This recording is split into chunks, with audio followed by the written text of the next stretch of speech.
What's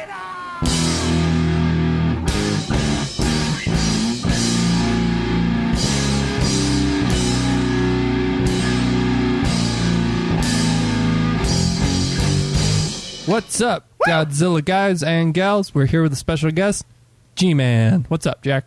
What's going on? I'm Drew. I'm Joe. The three of us will conquer. Yes. Sorry, I cut you off because I'm not used to having a third body here. Jack, that's fine, a.k.a. G-Man, was with us on the illustrious Godzilla's Revenge, All Monsters Attack.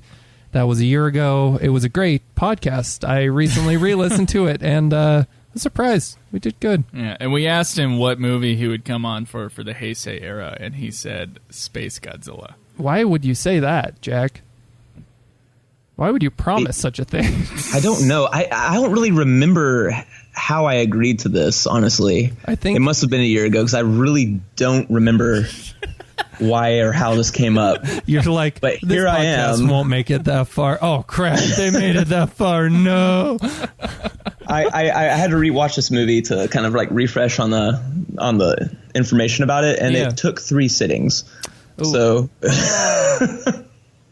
we watched it in one. Joe and I's big prior experience to this movie is our single viewing. We'd never seen the movie before. Neither of us had seen the movie before. Before we started, so we're not eating into the movie. What's your experience with it, Jack?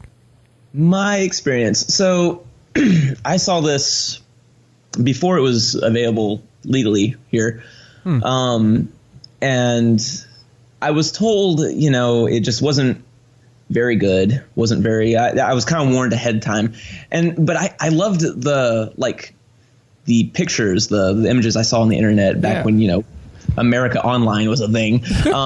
Get those free CD trials. Right. Yeah, that's exactly what I was using, and I thought the SpaceGodzilla monster looked kind of cool, and I really wanted to give it a shot. I really wanted it to be a good movie, and so once I got my hands on it and watched it. And that has that really amazing poster by Orai. Oh yeah, the one on IMDb where you can find all those Orai posters. Beautiful poster for this movie. It's also the best thing about this movie. And here we descend. I don't like, and as I've continued to give it chances, I like it less. And less and less, and what it's come down to is it really is just everything that's poor about the Heisei series wrapped up into one. What did you say? 108-minute bundle? Yeah.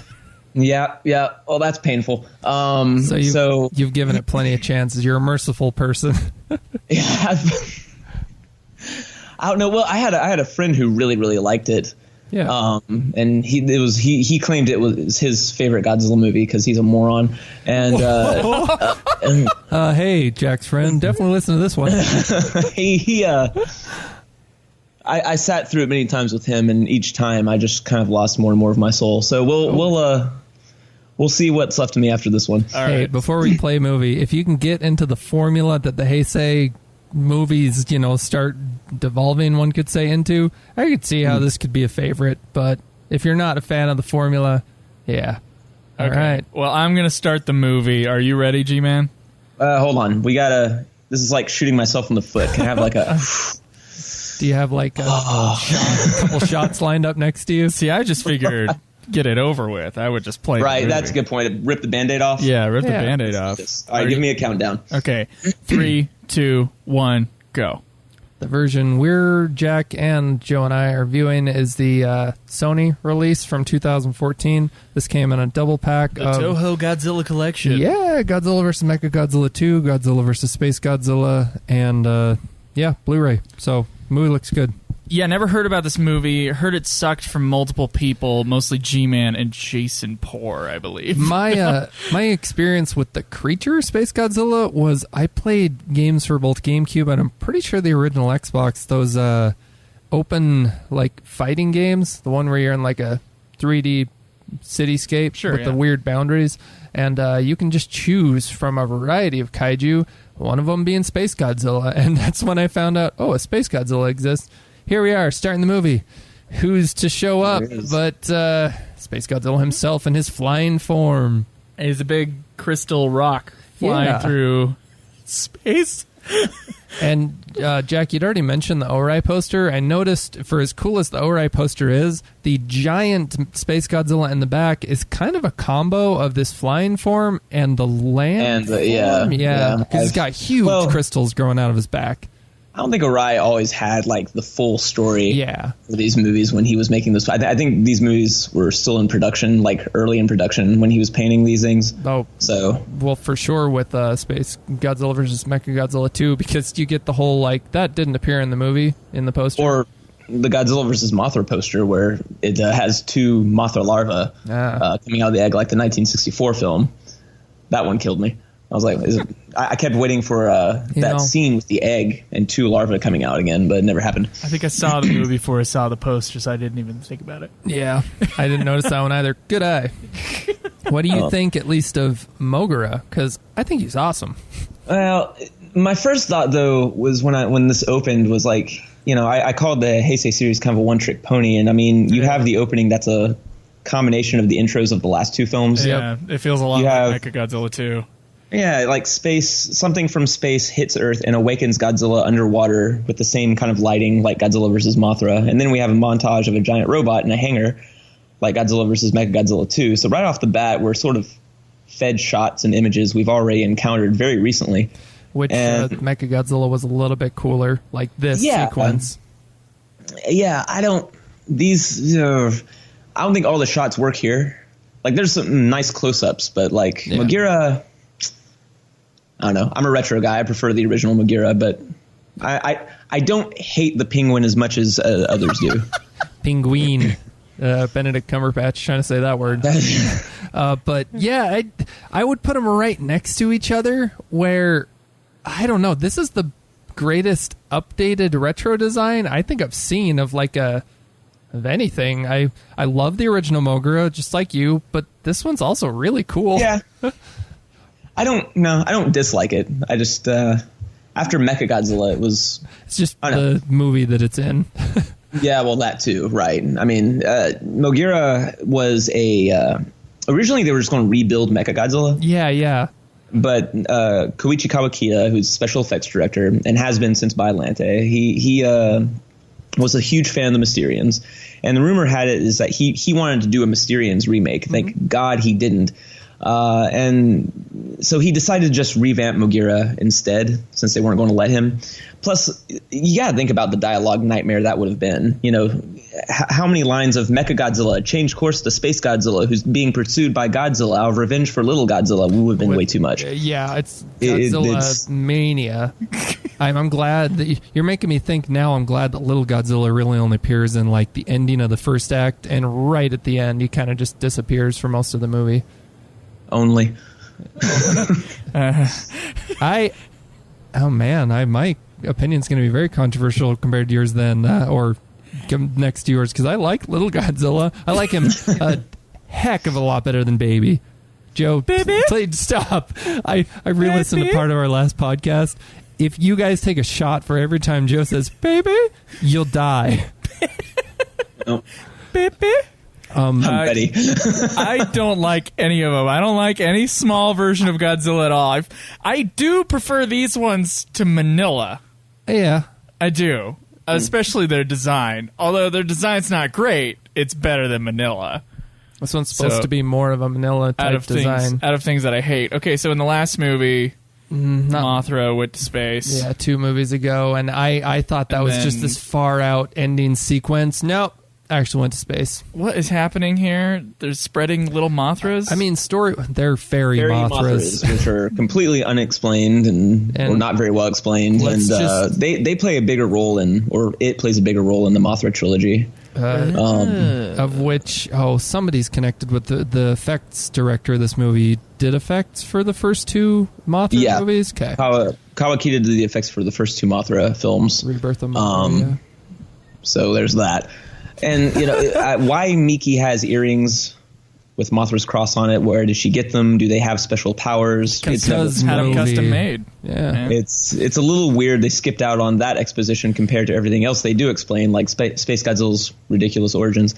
And here we got So we're introduced to Koji and Sato, who are both sort of like blank slate characters, I guess. Yeah. I could not. Joe said this many times in this podcast. Couldn't remember the human characters to save his life in between when we watched it and commentated on it. This is the first time I've had that experience, so I now believe you, Joe. I never believed you before, but I couldn't remember a single character in this movie except for Miki. Oh, yeah. Because they're very just kind of one note. Like, we're introduced as these kind of characters, not really characters. And I think, there's just like Koji is supposed to be this tough guy heartthrob, but he's never really like cemented into that. Yeah. I mean, he was played by Jun Hashizume. Yeah. And he's known for some TV roles from the 1980s. He also made a brief appearance in Godzilla Final Wars, but I think he was supposed to be kind of like a heartthrob back then. And Sato, who is kind of my spirit animal in this film because he spends much of the runtime complaining, he's good one. He's in this movie. Who could blame him? He's played by Zenkichi Yoneyama, who he was a character actor prominent in the 1990s, but he mostly just does television roles today. And neither one of them, I mean, I can't say they don't have much to do, but they don't really go anywhere. I told Joe right here, if Godzilla is fighting another monster above them and they go, it's a new Godzilla or something like that, I would be like, oh my gosh, it's just raids again. Because, two characters in like a crevasse and they look up. But it just so echoes raids again. But they don't explore this. Notice they never come back to this. Hold on. Here's the problem right now, Drew. Okay. How many problems are we going to get to? I've only seen this movie once. Yeah. That's the real problem here. Second problem is, well, it's not really a problem, but I've only seen this movie once, but I gotta tell you, I'm gonna be honest here. I liked this movie. No. I think liked it's fine. This movie. I enjoyed it as well. And it's funny to me, we have G-Man on here who knows way more about this movie and is ripping it apart. And last time we did All Monsters Attack, he liked it, and I hated it. But now I feel like I can't even defend myself. But for you guys out there who love SpaceGodzilla as much as I did on a first watch, I've got your back. I certainly Although I don't have as much detail to defend myself. I would agree with the reviews I read online. Some people call it underrated, but only, G-Man, don't kill me, only because so many people give it so much crap. So I don't think it's actually very good, but people just pile crap on top of this movie, and it's because it misses on so many degree. Like the story, overly complicated. You've already mentioned the characters. One note, I mean, they're there, but I mean, Mickey's character. The story's messy. There's way too much in it. Yeah. And most of it goes nowhere. All the stuff with Mickey. Absolutely nowhere. So much that happens with Mickey in here. I would have loved to see more with her character, like, happen. But the stuff that they do with her in this movie, it's so weird. Like, all the stuff with Mothra and, like, these visions, which I don't know if those are visions or it's actually happening, that, like, Mothras appear before her.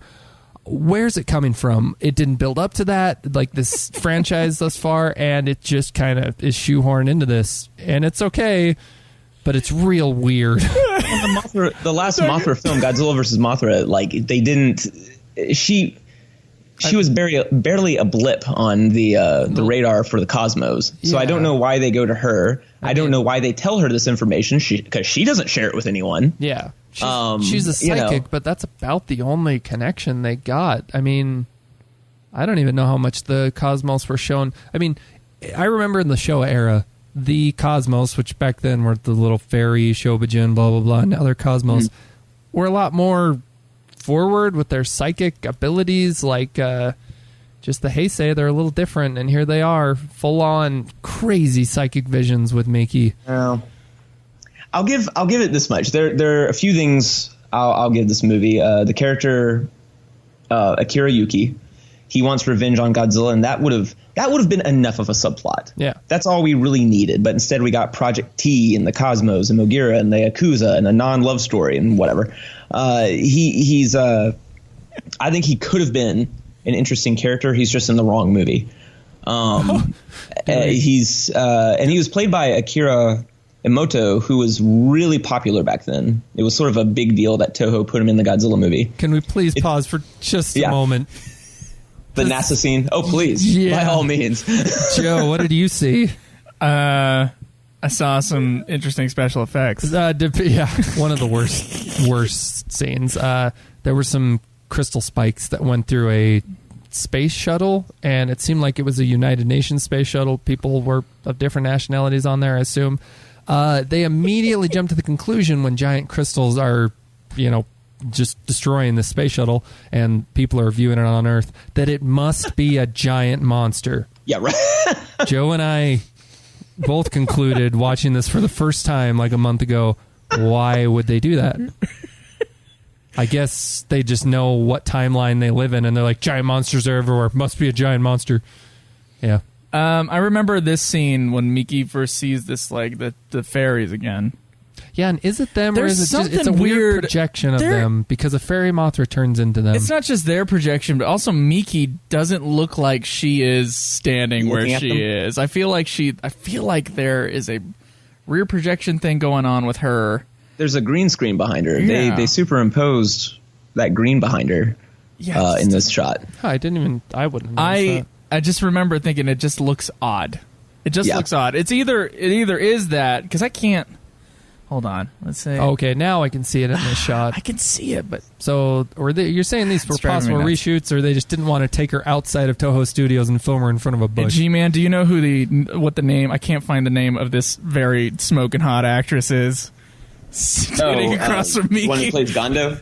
Is it Gondo? Is that her name? Well, okay. Yeah, she's the sister of the dude that shoots a missile. Gondo from Biollante.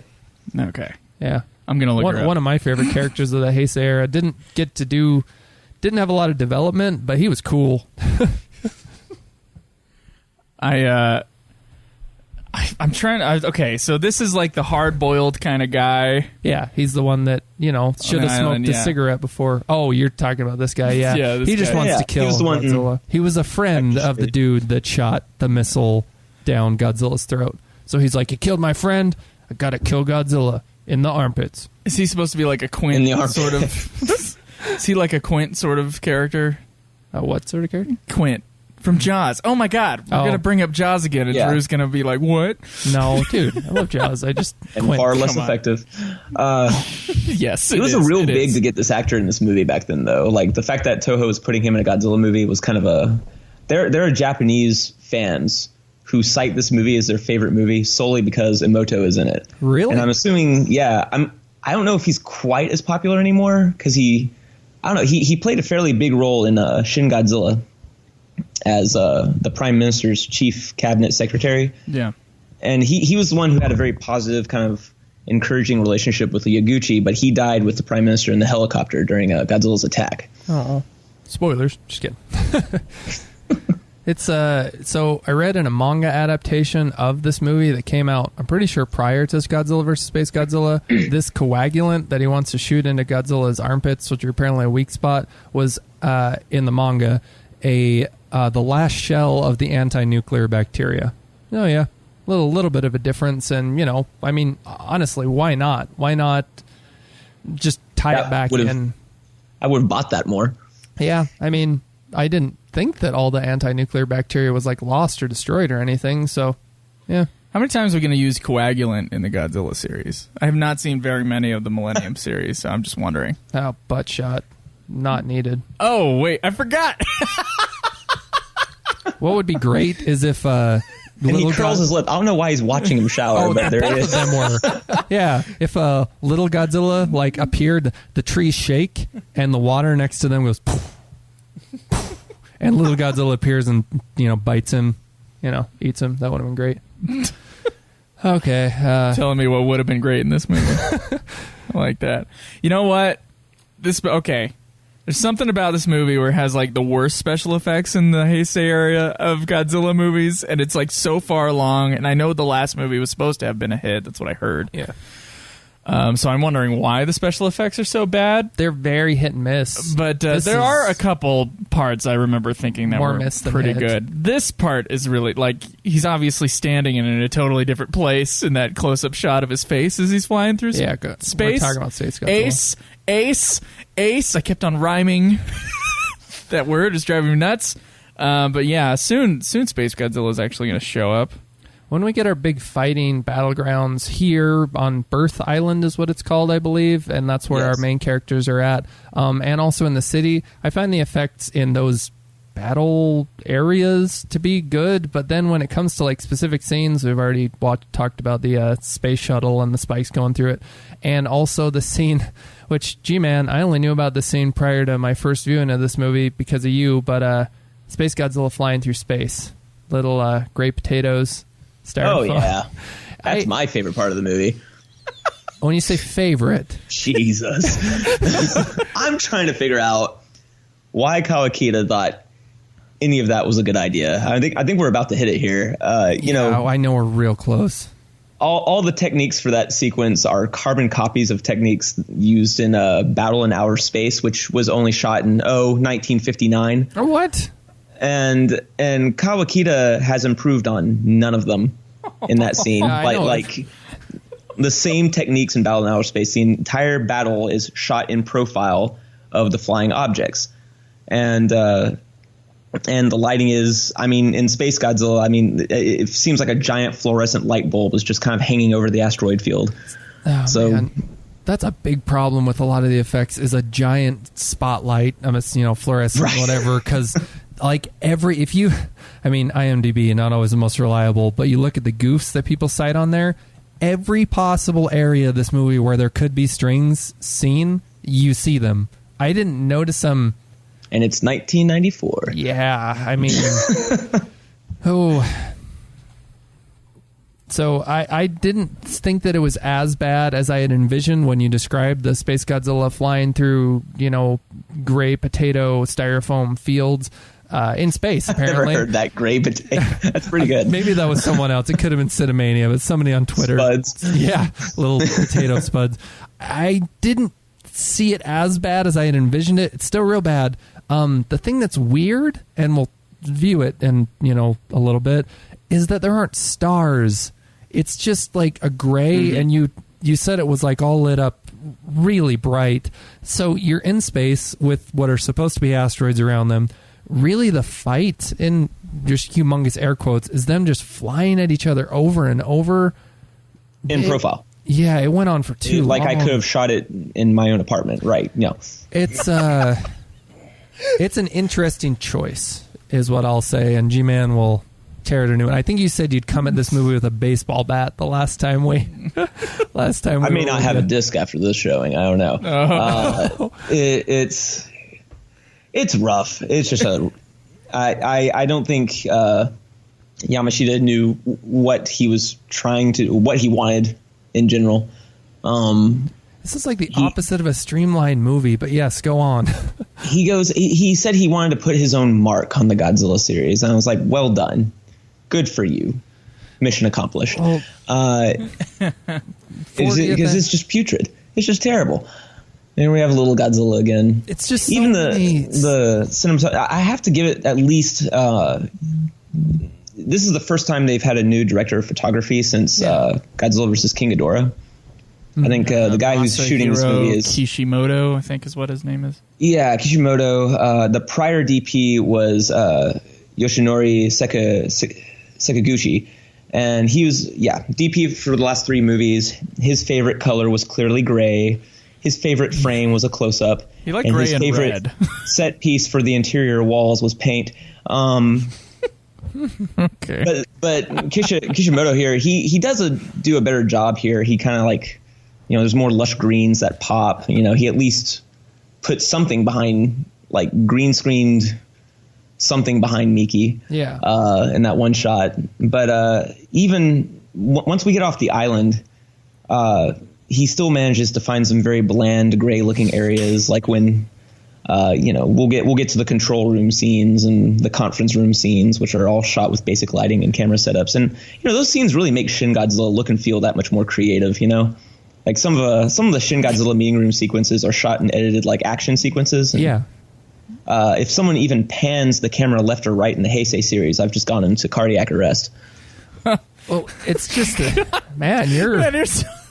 I think there's a lot of vitriol coming from the other side of this phone call. Joe and I are just like taking this in. Wow. I appreciate that a lot of this Birth Island stuff obviously shot on location. Yeah, that is nice. So, Tear Gas, the two main characters thus far, two main male characters are young stud, heartthrob, and the comedic relief. There's Tear Gas that's being shot off. Was that by the army dude that they found on the island? Is he the one releasing it? Yeah. Okay, so he set those up. Well, they're the ones that have been planting it, so I'm not sure why they drove right into it. Yeah. Oh, and I wanted to mention just before this, the scene of, or the shot, a couple shots of Mickey looking up to, I almost said Son of Godzilla, because that, she's looking up to little Godzilla. It mirrors so much of what we saw in Son of Godzilla. I remember when the island girl throws a melon into, like, Minya's mouth, and I was like, oh, it just, looking down at him, they're, like, having a cute little moment together. Yeah. All right, so the director of this movie, I think, has directed 3 films total. Including this, yes. This was including this final stint? Yeah. Yeah. This was his last movie, go figure. He was mostly an AD, or an assistant director, sorry. His first movie was in 1979 called Troubled Man Wataru Korusuzo. By the way, I have no information on any of these. Did he 1987 film called 19, and then 1994 Godzilla vs. SpaceGodzilla. He was the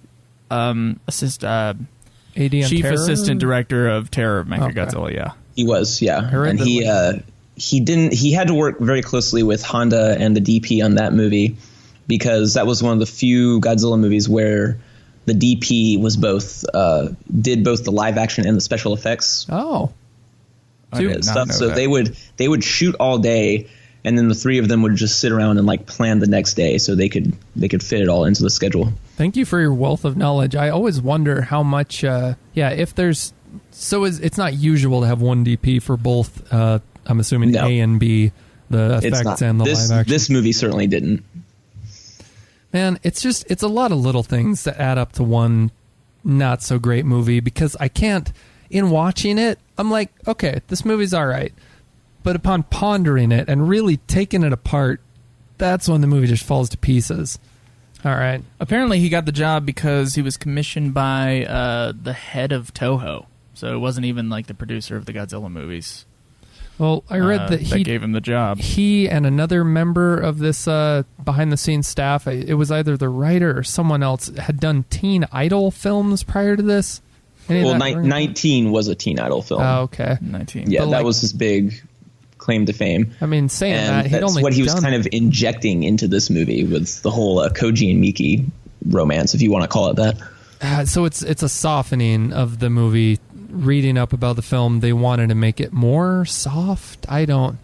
More, yeah. They were doing anything they could to kind of get younger audiences back into Godzilla movies, which always works splendidly. Every time I hear that about, like, let's do that to the franchise. Wait, what's our track record in the past for doing that? Oh, it didn't work out so well. It never has. I don't know. I think there was one where it did. I can't remember. Shoot. Don't ask me. I'll figure it out later. Okay. So brain dead right now. Yeah, what's up? This is the first time we see Godzilla in this movie. It's actually the Rado Goji suit from the last movie. Mm-hmm, coming out of the water, of course. Yeah, used for this sequence on the beach. And later we get a really random brief shot of the Bado Goji from Godzilla vs. Mothra on the beach. But we'll transition into the new suit pretty soon here. Does this I generally like all the Heisei suits, but generally, like, more or less. They were made by Tomomi Kobayashi, and the man he's constructed all the Godzilla only suits since Biollante. Okay. And the Mogai Goji for this suit was the first suit in the series with an animatronic apparatus that allowed Godzilla to turn his head side to side. And the air duct, right? Yeah. And the only other suit that had the feature where his head could turn left and right was the suit used in Godzilla Mothra King Ghidorah for 2001, and sort of the Kira Goji in 2003 or 2002 and 2003 in the Kira movies, though it probably has the least amount of range. Yeah. All right, so the hottie for this movie, Founder.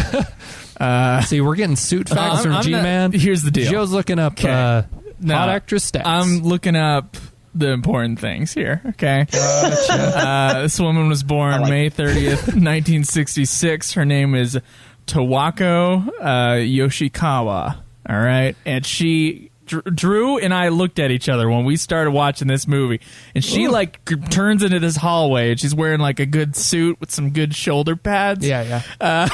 Very businesswoman. But I was like, whew!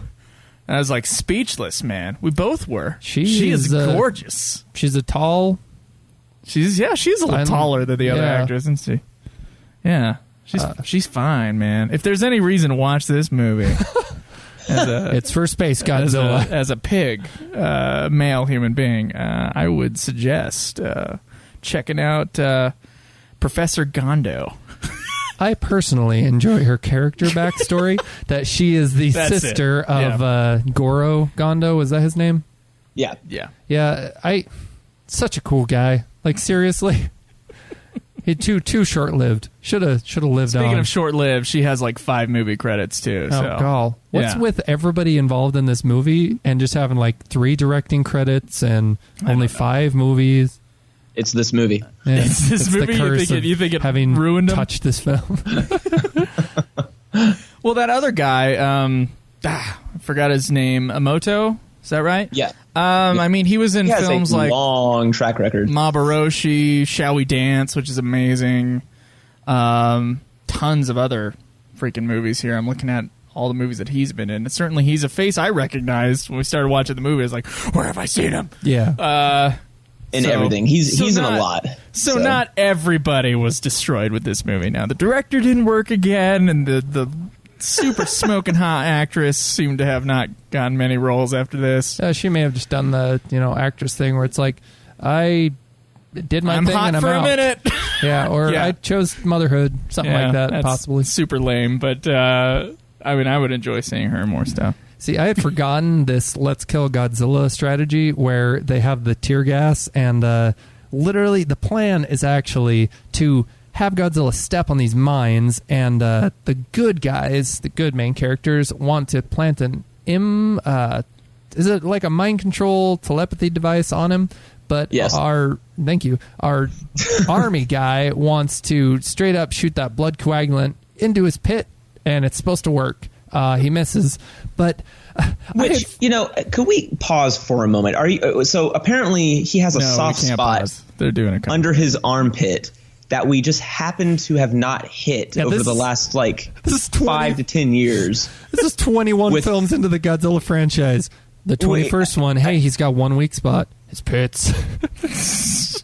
All those maser cannons, all of those rockets and just found bombs. Out he had a brain up his ass too in the last one. We refer to that as butt brain. Yes. Sorry, butt brain. Go ahead, G-Man. I just and her earrings glow. There's plenty of things that we learn about Godzilla. Soon we'll learn about Regenerator G1, and I'm excited for that moment. Oh, and she's got the Miki's wearing the Cerebro from the X-Men series. Joe and I desperately looked up watching this film. When was that first introduced? Not just Cerebro, concept, but that design for Cerebro. Because who knows, man? Those X-Men movies that were the first, live action X-Men movies of Bryan Singer. Did he watch this movie and go, I'm stealing that design for my Cerebro? Highly doubtful. When were the X-Men comics introduced? Does anybody know? Oh, I have a reproduction of the original, but it's got to be 70s, maybe earlier than that. Yeah. Okay. I have a feeling X-Men was there before this, but I wonder, You're saying the design the mind-reading person getting their powers channeled through a helmet. It's amplified, yeah. What? Through a little Who headpiece. thought of that first? Yeah. Yeah. Good question. Chicken or the egg? X-Men or SpaceGodzilla? Well, we were wondering, I think last time it was the power struggle of beam power. Oh, yeah. Hey, what was that thing called? Yeah, it was the beam lock. Yeah. The beam lock. We're speaking... I can't get past I'm this. shocked it didn't happen in this movie. Yeah, well, because SpaceGodzilla is so powerful. Right, yeah. Okay, I was looking up on Wikizilla.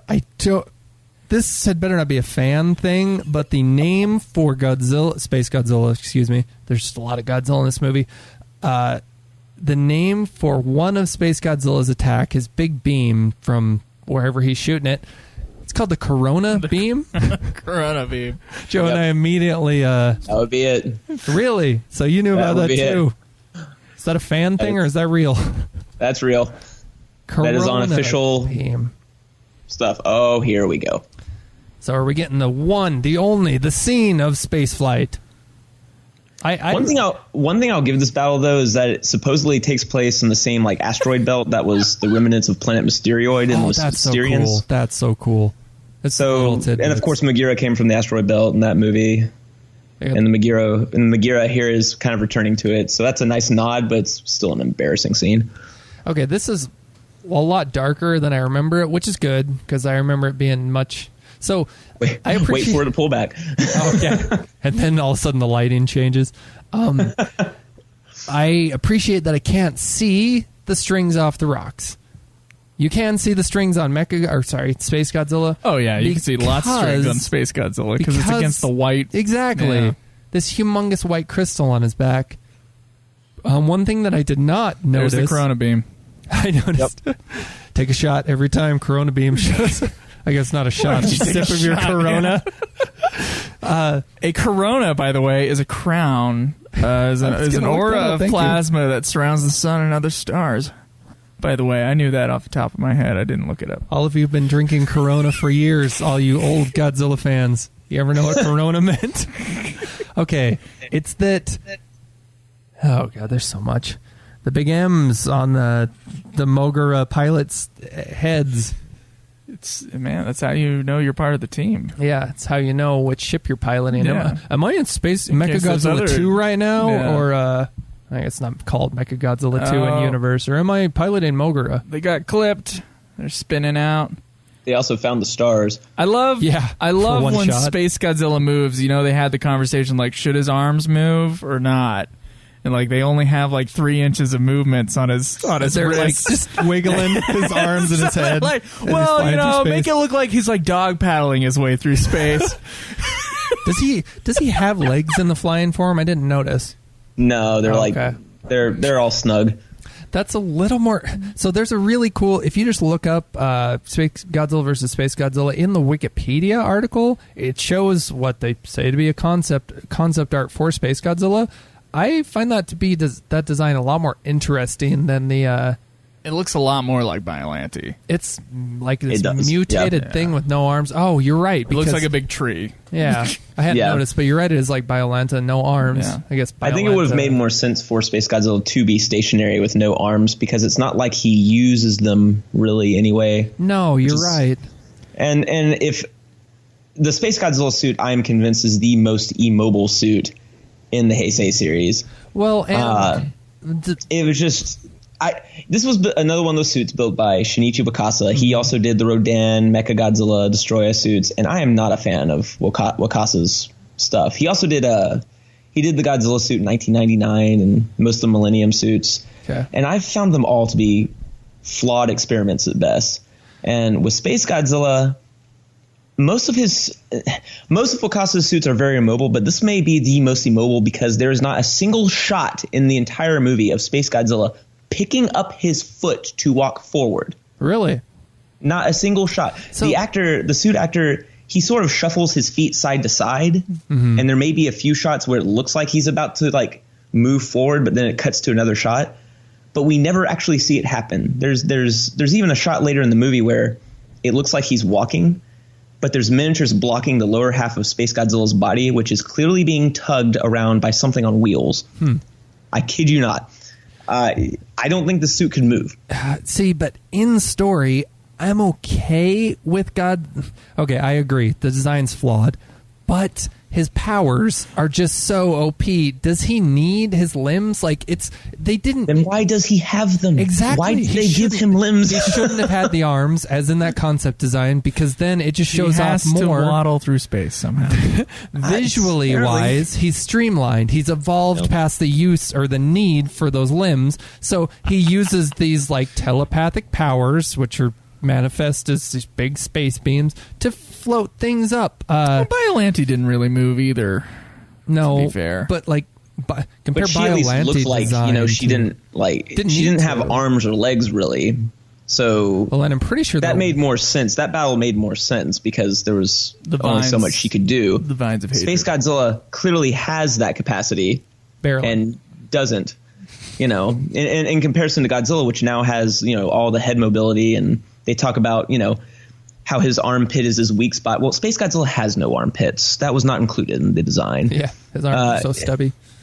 This guy is so ready to kill Godzilla, and it's funny they have to stop him. Like, this guy has finally figured out how to kill Godzilla after all these years. Yeah.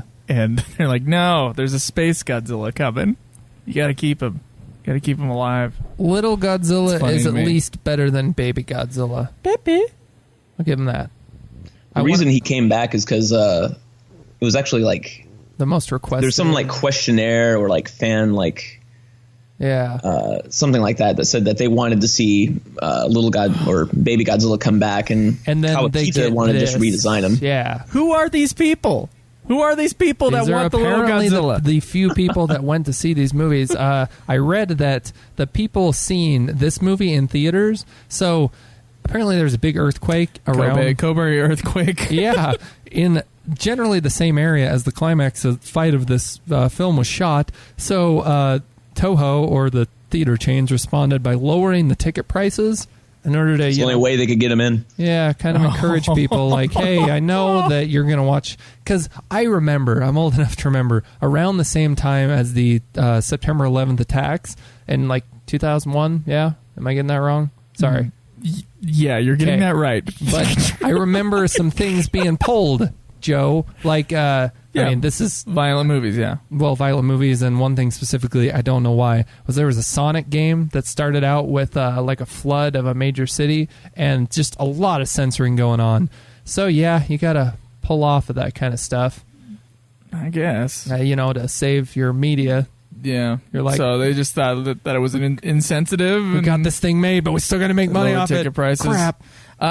Apparently, it sold about 3,200,000 tickets, according to Wikipedia, which is about half the time wrong with these stats. Yeah, because here's the Wikizilla figures. It apparently grossed about 32 million worldwide U.S. dollars. So budget of 1 billion yen off Wikizilla, box office of 1.65 billion yen. So it's a little... I would believe those numbers more... Like it's about the same as the other movies. When you look at budget-wise, yeah, it like domestically it made about a little under 20 million, but it's the attendance numbers you want to look at. 3.4 is actually pretty good. Okay, and the last movie sold about 3.8. Yeah. But again, Toho was realizing that the ticket sales were falling, and they didn't like that. One thing I saw, man, was that they were counting on the American Godzilla to come out around 1994. If that's true, and this was kind of in place of that, since that was bought. They had to keep the brand going, keep it relevant in pop culture, and I mean, it didn't come out till 98. So here we get a movie that was originally conceived in the late 1970s. If not the movie, then SpaceGodzilla, the creature, because at one point, yeah. In that original treatment, Godzilla was the SpaceGodzilla. Gotcha. Because I read about a movie we called find out that he was from space, or she was from space, and they encounter another Godzilla from space. And man, we're just getting I'm getting PTSD from the original Michael Bay pitch for Teenage Mutant Ninja Turtles, where they were supposed to be from space, and that didn't make it. So none of these things should ever be made. Don't make them come from space. It's like we've had... a dozen movies out so far about this creation. This is Godzilla, or we've had a successful franchise with TMNT. How about we reboot them from space? Just don't do it. Don't touch that. But what if it's Biollante genes mixed with Godzilla genes? In concept, I like it. I like it a lot. But you get the Space Godzilla face, man. I was commenting when we watched this. Gosh, Space Godzilla has a cool face. And looking up facts, it's a Biollante-esque face, at least around the mouth. Of course it is. The tusks around the mouth, yeah. Okay, do either of you guys know exactly how it was made? I remember it was like a Biollante cell and a Godzilla cell, but how were they thrust together? They'll explain it. Let's just hold on to that one. They'll explain it, and they'll over-explain it too. Don't worry, we'll get there. Are you telling God me, Almighty? Are you telling me, Joe, you don't remember the end of Godzilla vs. Biolanta when it floated off into space and we saw that glamour shot? Oh my God! Yes, I remember. Well, they give us two possibilities too. It's not enough to like cite one movie. There's a possibility that Mothra took some G cells out into space as well. Yeah, I was going to ask you whether or not that holds any weight. Two different origins. Two possible origins for a monster that I don't know. The fact that he exists is okay, but this whole battle is kind of weird. Even the director Yamashita, he didn't think this battle was needed in the film. Interestingly enough, and honestly, it is kind of weird that SpaceGodzilla, who is here to kill Godzilla, and we don't know why, makes a pit stop on Birth Island, beats Godzilla, but doesn't finish the job. There can be only one. That's exactly what I was about to say. It's his space genes that are he's homing in on Earth because he's finding Space Highlander. Doesn't even make any sense. Space Highlander. There can be only one. Christopher Let's Lambert. not let this podcast evolve into Christopher Lambert impersonation. I'm pretty sure that's all we have left, I think. No, we got G-Man here. He's going to keep us on track. He's going to keep us on. Yeah, I'm sure he is. Yeah, right. As G-Man's like steering us off the freeway. Yeah. Okay. Yeah, they wanted. I think they had in the screenplay a placeholder as King Ghidorah instead of SpaceGodzilla. Yeah, a monster scrapped called Emperor Ghidorah, but that was supposed to be what SpaceGodzilla is in this movie. Scrapped, at least I read, due to Yamato Takeru or Orochi, the eight-headed dragon. Is that going to be coming out soon? That came out the same year as SpaceGodzilla. Oh, same year. They just didn't want too big. Two big multi-headed dragons. Yeah, and that's why you get, in that battle at least, I don't know about later, possibly the linking of the attack that floats up Bolt Godzilla later and I almost said baby, but little Godzilla earlier, because Emperor Ghidorah would have had these hurricane attacks that like lift up, are capable of lifting heavy objects. Yeah, so you just transfer that over to SpaceGodzilla has space telepathy. Why not? The Corona attack does remind me of the lightning attack from King Ghidorah. Yeah, a little bit, yeah. Visually, he's able to kind of like curve it and whatnot. He curves the bullet. Oh, what movie? The Wanted. Yeah, saw that one in theaters.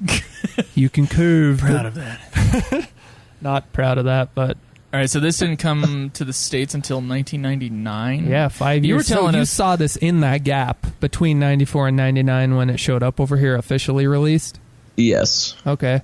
Do explain. I mean, you did right before we started recording. You kind of explained all the differences in the versions. You want to go through that? Well, the only difference between this version and like the one Sony released in 99 was that they took out Sony when Sony released all the Heisei movies. Yeah. They were forced to by Toho, pretty much. And it was just part of their contract. You want to do our Godzilla movie, your own Godzilla movie, you got to release all our movies on home video over there. What a deal. And so they did, but they didn't want to deal with the end credits for some reason, and they just put the copyright information at the end. We'll release them, but screw your credits. Yeah. I don't know. And Sony didn't think that anyone would buy them, so they just didn't bother with quality control on their early releases. That's why we got double feature release packaging. Yes. Put them out. Oh, my God. Oh, yes. Here we go. This is weird. We have two ways the G-Cells could have gotten in outer space. There's been multiple instances in this franchise. See, they line up giant space monster. Okay, what we're viewing is a special council meeting of politicians and military over in Japan. Perhaps we get some international. Now it looks like. Oh yeah, there's international. Oh yeah, there's a lot of people from nations all over the world. This franchise likes Drew to means take. Is there's a couple white guys. Yeah, go ahead. A couple teachers from over in Japan. Yeah. They like to take big visuals. Godzilla's flesh was attached to Mothra. One of these cells must have been swallowed by a black hole. Oh, I remember this. Yes. It assimilated crystal organ, was exposed to tremendous energies from the explosion of stars. Oh my goodness!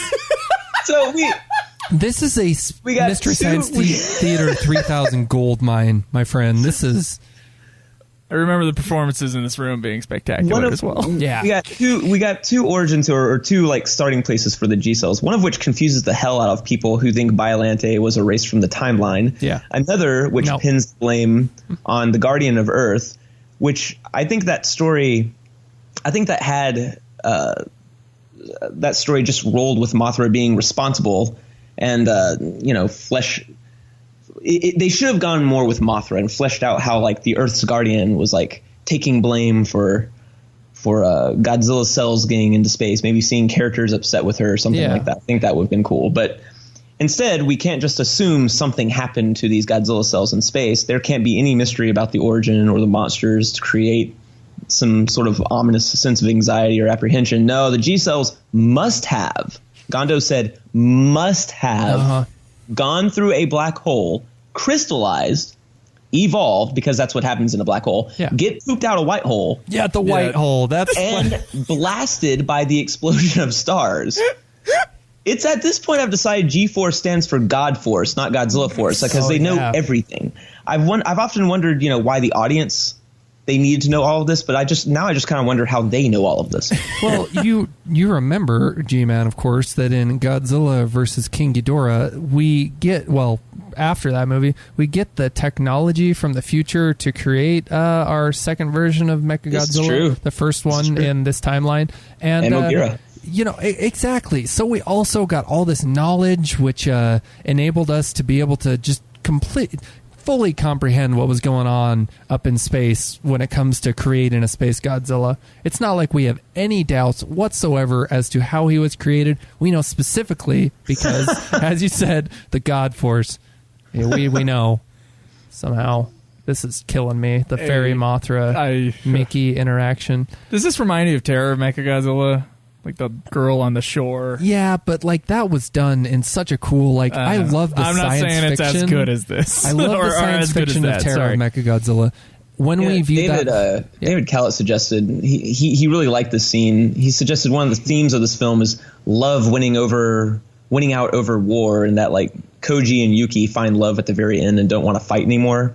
Whereas Sato, the comedic relief, is like the fifth wheel and doesn't find love and still wants to fight Godzilla, which is such a nice thought. But if Koji and Miki are supposed to be like the lead romantic couple, they do an excellent job of making sure that they don't belong together at all. Well, I love her acting here, and the framing's wonderful. Like cinematography, the shot is really beautiful. Nice, but it's just so unfortunate that moments before there's this like pink dream that she's in with a fairy Mothra, and it's so weird.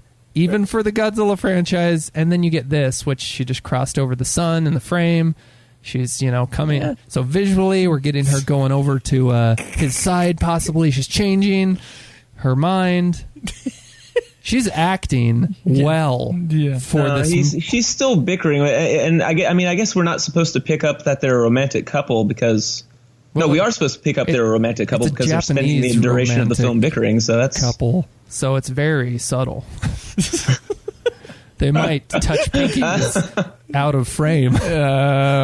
Having watched a lot of Japanese movies, it is either super subtle or really over the top. There is no in between. So I'll give you that one. I haven't seen a lot of over the top. Oh, watch some Japanese television. Okay, you'll see over the top sentimentality. It's basically soap operas. Yeah. Okay. This is. How did he pass out right there?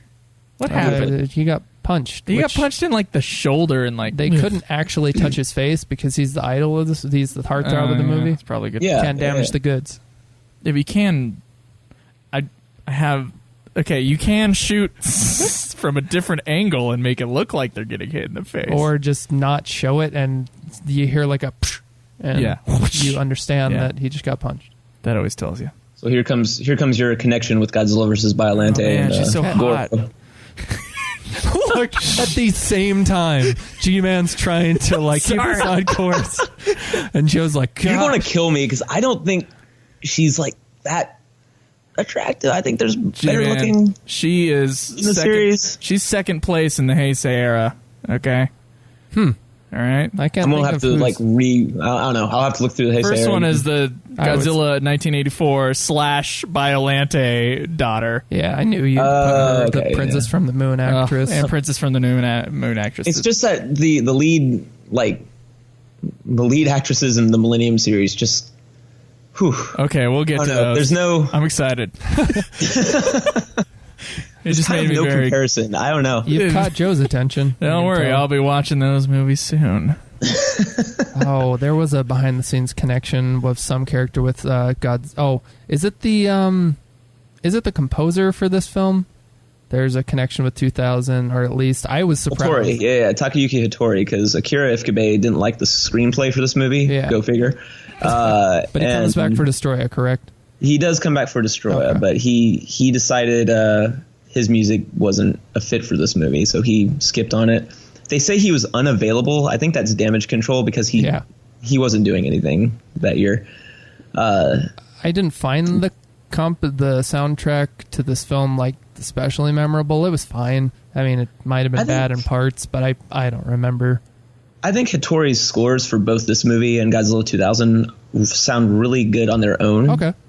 But they don't really fit what's going on the screen. Well, I think the only time he's actually nailed it was for the anime, Planet of Monsters and City on the Edge of Battle. That's what surprised me the most is he's the composer for this film, which not memorable the composition to me. Joe and I both love 2000, so score's got to be okay if we're both. I like that. I can remember. Well, now half the score for 2000 was replaced in the American cut. Gotcha. We haven't. So I've only watched Peter the American Robinson version. Who did Highlander. Yes. One more time. Highlander. Okay, go on. He replaced a lot of the score in the American cut for Godzilla 2000 and even used Ifukube's theme more often. Okay, it's sounding more and more like Joe and I have to do an American and Japanese version. We do. They're like 20 minutes of difference. It's pretty big. Yeah, there's kind of a large difference. Yeah. I'm excited for that. Yeah, luckily the new Blu-ray has both versions in it. I just bought it, so great. Excited for it. I'll have to purchase that. Yeah, the movie's slowing down right here. There's not very much SpaceGodzilla. What are you talking about? This is Project T. This is the entire point of introducing it as a subplot. We have the Yakuza controlling Godzilla coming up here, which is actually a really interesting idea. Let's see where they take it. I wanted to discuss this. What is it with the Heisei era and just past the midpoint of each film? It's kind of like the third quarter of the film when we don't get much monster and we get a lot of what the characters are doing. So many of these are so boring. They're building up for a third act. They're setting everything in place. They're building up, but the characters, the one that I remember and enjoy was Godzilla vs. King Ghidorah, because they go back in time and they witness this event that, with a Godzillasaurus. That was enjoyable, that section of the movie. But especially in Return of Godzilla, that whole section where they're trying to escape from the top of the skyscraper. It's just because of the characters, but I didn't enjoy it. I like this little moment here. Trying to get the toy out. The guy just the Tom. He wants it so bad. These are your priorities when evacuating a city because of a giant monster attack. You have to get that plush for your daughter. Is he attacking yet? Something's happening where they need to evacuate the city, I believe. Okay, now they are, yeah. Okay. Now they're aware of it. Gotcha. SpaceGodzilla's notice that tower around. has been rebuilt since Godzilla vs. King Ghidorah. Well, that's... okay, so that had to have happened in this timeline because they created Mogura from the scraps of Mecha King Ghidorah. Okay.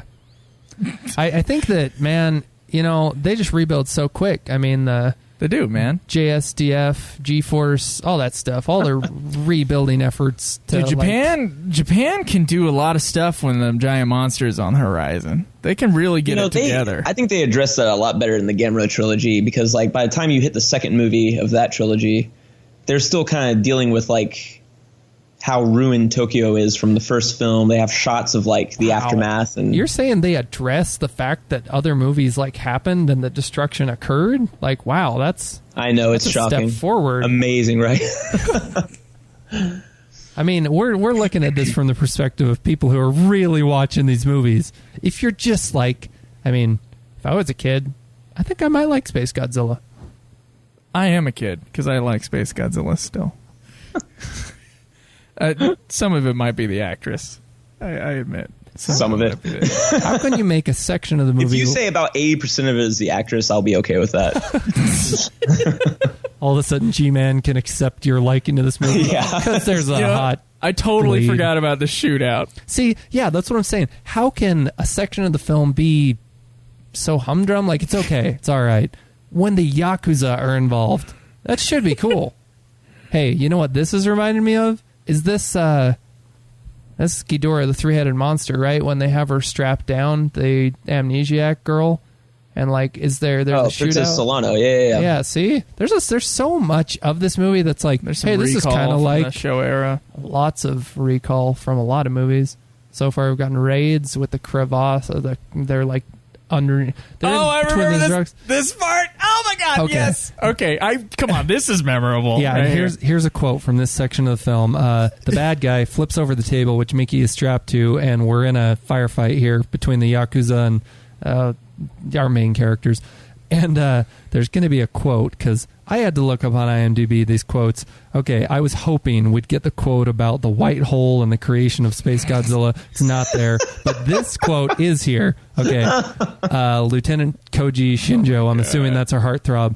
Just after Mickey levitates a stretcher, he goes, "What was that?" Mickey says, "Telekinesis." Koji Shinjo goes, "Tele what?" And Mickey says, "I just never tried it before." Oh my god. So, and all of this is like the Star Trek 5 of the Heisei series, because like in the very next movie, they don't address anything that happens here. This scene is insane. She never uses telekinesis after this movie. Can you explain to someone who's not watching the movie with us what just happened? I pretty much just did. You said the quote that it was telekinesis, but yeah, there's a shootout. Because the bad guy had flipped over the stretcher that she was attached to and using her as a shield against her heartthrob guy that's going to save her from this horrible thing that's happening to Mickey. By the way, Mickey was captured by the Yakuza, and they wanted to use her telepathic abilities to use this mind control device, blah, blah, blah, overly complicated. Yeah, she levitated it so that he could shoot the Yakuza guy's foot and take him out. Anyway. And here we go crazy here. Why is he wearing socks? Why does he not have shoes on? Why is that not? It helps him to. Where are his shoes? He's doing. You want shoes if you're doing if you're near electrical crap. That just reminds me. So, man, why is he not wearing shoes? Yeah. So here we go. Project T doesn't work. Surprise! We spent the entire first act setting up this whole idea, so we can have this obnoxious shootout and a rescue attempt over a subplot that went nowhere. This entire storyline could have been its own movie. Yeah, this it's just another example of how overstuffed it is. Just a bunch of ideas that go nowhere.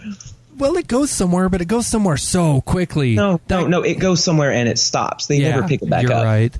But they never come back to it. They spent the entire first act. You don't spend the entire first act setting up something this big and don't let it play into the final act. No, you don't. You're right. They just drop it. The heel turn of that guy is so quick. Apparently, we failed to mention this character entirely. Mickey and our hottie, as Joe and I will call her, sorry, forgot the actress name. They all come onto the island earlier when we get our Godzilla landfall scene, and the character that's with them, the person, the director of this Project T, seems to be a good guy. When he is revealed to not be a good guy and they capture Mickey and he's trying to use her telepathy to control him, it just resolves so quickly. All of a sudden it's done. And you're right, it should have played into the third act and could have been this whole thing. No, it's over with as quickly as we realized. And I never really understood the first time they use it. I assumed that he just sabotaged the project. Yeah. So he could use it with the Yakuza. But then it doesn't work again, and the whole subplot's dropped. So did it really not work the first time, or the whole subplot just have no point to it whatsoever? I just assumed when we were watching it, okay, so this guy's going to be the main human baddie in the last part of the movie. Nope, he's gone. Okay, that's fine. Would have been cool, possibly. But what movie did Mogra come from before? Mysterians. The Mysterians. It's odd that they took a design for the Mysterians. Well, Is it the writer who's a big fan? And it was Kawakita who was a big fan. Okay. The special effects director. Okay. He loved the Mysterians, supposedly wanted to remake it. They wouldn't let him, so he just put Mogira in this movie. Gotcha. Yeah, might as well just put him in. We got the rights to it, so got it. Let's plug a great podcast on the Mysterians. I'll be honest, I don't really care for either Mogira. Just don't really care, but I think he's a goofy-looking robot thing. It's goofy in the best way. I would way prefer like some sort of new souped-up version of Mechagodzilla. One thing that I read Mogira. Before we go on, G-Man, you collaborated with one of my favorite podcasts. Shout out to you guys, Giant Monster Messages, to discuss the Mysterians. Great podcast. But it's that they thought if you put SpaceGodzilla in this movie, it's too overpowered. Like the might of Mechagodzilla and Godzilla versus SpaceGodzilla, it's a little, they're going to overpower him. I just think it's a screenplay nightmare. Yeah. Juggling all those Godzillas. I mean, they have enough in this movie already with Little Godzilla and Space Godzilla and Godzilla. Godzilla. So then because every Heisei film up to this point, except for, of course, the 84 where it's only Godzilla. Except Godzilla gets like a more powered up form at the end. Every bad guy in these movies gets a souped up version of himself in the third act. So I guess the souped up version of SpaceGodzilla is when he's using that, is it Tokyo Tower, to... I thought he was just getting energy from the Earth, but maybe somewhere in the dialogue of the movie they mention, I read it in the synopsis of the movie online, he's like taking out the energy from the planet and destroying Earth. See, I've read that before too. Yeah. And after watching it again last week, that's nowhere in here. Okay. It's nowhere in here. I think that's a lot of fan conjecture because I've never read that on it's an not official actually in the movie. Gotcha. Anything. It may not be. It might be on some like just fact book or something. But like it's not in this film. Maybe it was in the manga. Sure. Might have been in the manga. But and the synopsis for this movie on Wikipedia, which I read just to freshen up because we'd watched this a month ago, it omits a lot from the movie, but it gets the general gist. So I'm thinking I'm going to scroll Wikizilla, see if I can read the synopsis there, get a better refresher. Oh my gosh, it's so long. There had to have been a real fan of this movie to write like more than a dozen paragraphs long. And there are a lot of fans of this movie, but there's also a lot of fans of Final Wars and Megalon, so I guess whatever floats your boat. I've only seen Final Wars a handful of times, and I remember I enjoyed it enough to recommend it to Joe, and Joe's like, "Oh, cool!" Before watching the movie, thought it was going to be sweet. Joe's not a fan of anime. If you've listened to any of this podcast, and so Joe didn't like the extravagancies of. I thought it was ridiculous. Of Final Wars. I think that movie's way more ridiculous than this movie is. It is. That's kind of why I appreciate it just a touch more, is it at least embraces how dumb it is. Yeah. There's a lot of people campaigning to get the character of that, what is his name? Is he Russian? He's the character from Final Wars. Oh, Don Fry. They want to get him into... Captain Gordon. Yeah. I think into the legendary Godzilla movies. I don't know. But, I did see that. I just figured it was dead by now. Yeah. So a lot of this naval scene, a lot of it is stock footage from Godzilla vs. Biollante because I noticed new footage they shot. The Godzilla they under. Is it that it looks a little different? Underexposed Godzilla in one of the shots. I don't know if it's to hide how his face looks different. I don't know. I looked on YouTube though. There is a making of this movie, and I thought I saw a lot of that scene where they were flying around the helicopters. The helicopters now are radio controlled, by the way. Oh, cool! By the time they're making this movie, strings on those. There are no strings. They're just big, huge, like model helicopters. Yeah, flying around. It's pretty cool to watch the making of this movie, although it's all in Japanese and there's no subtitles, but you get to see some cool B-roll. Cool. Yeah. You can also see there's on YouTube like a lot of outtakes, like why they like cut some of these shots. Just there were some random malfunctions with I saw some. The ships and Yeah, I saw like one of the ships that was shooting at him, like the explosion contraption thing, like the top flies off. The top flies off, right? Yeah, and then Godzilla's tail comes apart. I also saw Godzilla trip and like fall into the water on his side. That was pretty funny. There's lots of outtakes of the beach sequence because there's these giant birds flying by. Man, it's got to be 90s animatronics, because more and more, as I'm hearing behind the scenes stuff on just movies that use practical effects in the 90s. Recently, there was a Jeff Goldblum interview. It's YouTube channel, Hot Ones, blah, blah, blah. The real fact is that on the original Jurassic Park, that huge T-Rex animatronic, they were instructed, everybody on set, to not go near it because this is the 90s and animatronics can go haywire. Oh, they still can, but yeah. Yeah, but I mean more so back when, it was newer. Yeah, exactly. They were. Yeah. And second one, pause. Deep cut, deep rising film, actual like shot of the actors with these huge animatronics reacting to them just going out of control, and they used it in the film. So, yeah, you're talking about little ships going off the rails. It just happens. Sometimes you keep it in the movie. I'm going to tangent a little bit. There is footage from the second Jurassic Park where they were all doing those rain shots with the two T-Rexes. That whole sequence. Yeah, and they would have to dry off the things. They would get too heavy, like the rubber. Yeah. It would soak up the rainwater, and the T-Rexes would get super heavy, so they would have to like take towels to it and dry it off. And like, as people are it's going too heavy, we gotta dry this, but don't get near it because it can flip out and kill someone. It freakishly is like starting to shake like violently. Yeah, the machine of it. Yeah, it's crazy. Yeah, when you got a giant animatronic. Yeah, those movies though, I think had 4 times the budget of this. So I haven't noticed a lot, G-Man, in these go higher. Okay. Higher. It is higher, I guess. Yeah, the first Jurassic Park, US dollars, I think was $60 million budget. Yeah. So that's about 6 times this movie. Okay, yeah, 6 times. And this was, at the time, this was one of the most expensive movies made in Japan. Yeah. So yeah, I think Kagemusha is still the most expensive movie in Japan, although I'm not sure. That might have been a few years ago that I read that. Well, 10 million though was massive, just unheard of. The Yamashita, who directed this, he had only experience working with a movie about like 4 or 5 times less than this movie. Mm-hmm. So when he was handed all the money, he had a lot of like. He probably went in the cardiac arrest, honestly. So I imagine this was a breakdown. A lot of pressure here. That's a lot of responsibility, a lot of pressure to take on.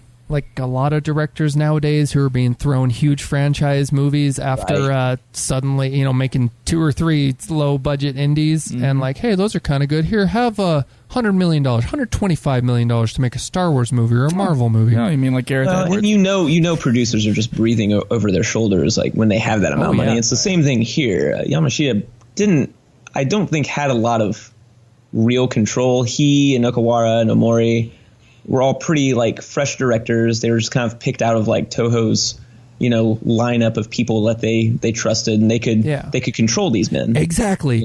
That's the reasoning I hear over and over of why we're getting these directors that have the talent but haven't had like experience with big budgets. They haven't had the years of experience in negotiation. Is that the studio or producers or all of the above can kind of just go, you're going to do this. Like, you're going to make a Marvel movie. You're not going to make an auteur picture. You're going to make a Marvel movie. Unless you're Taika Waititi or however you say his last name and do Thor Ragnarok, because that's movie rules. That was an odd thing for Marvel to do. I wonder if it was like after the Edgar Wright situation. Which we should have gotten. Yeah. Okay, we're at the climax. We got Baby Driver. It was great. So notice when a little tangent here when they knocked out Yuki. There's a weird moment of exposition where apparently Koji's superiors don't like him very much because he's a violent guy.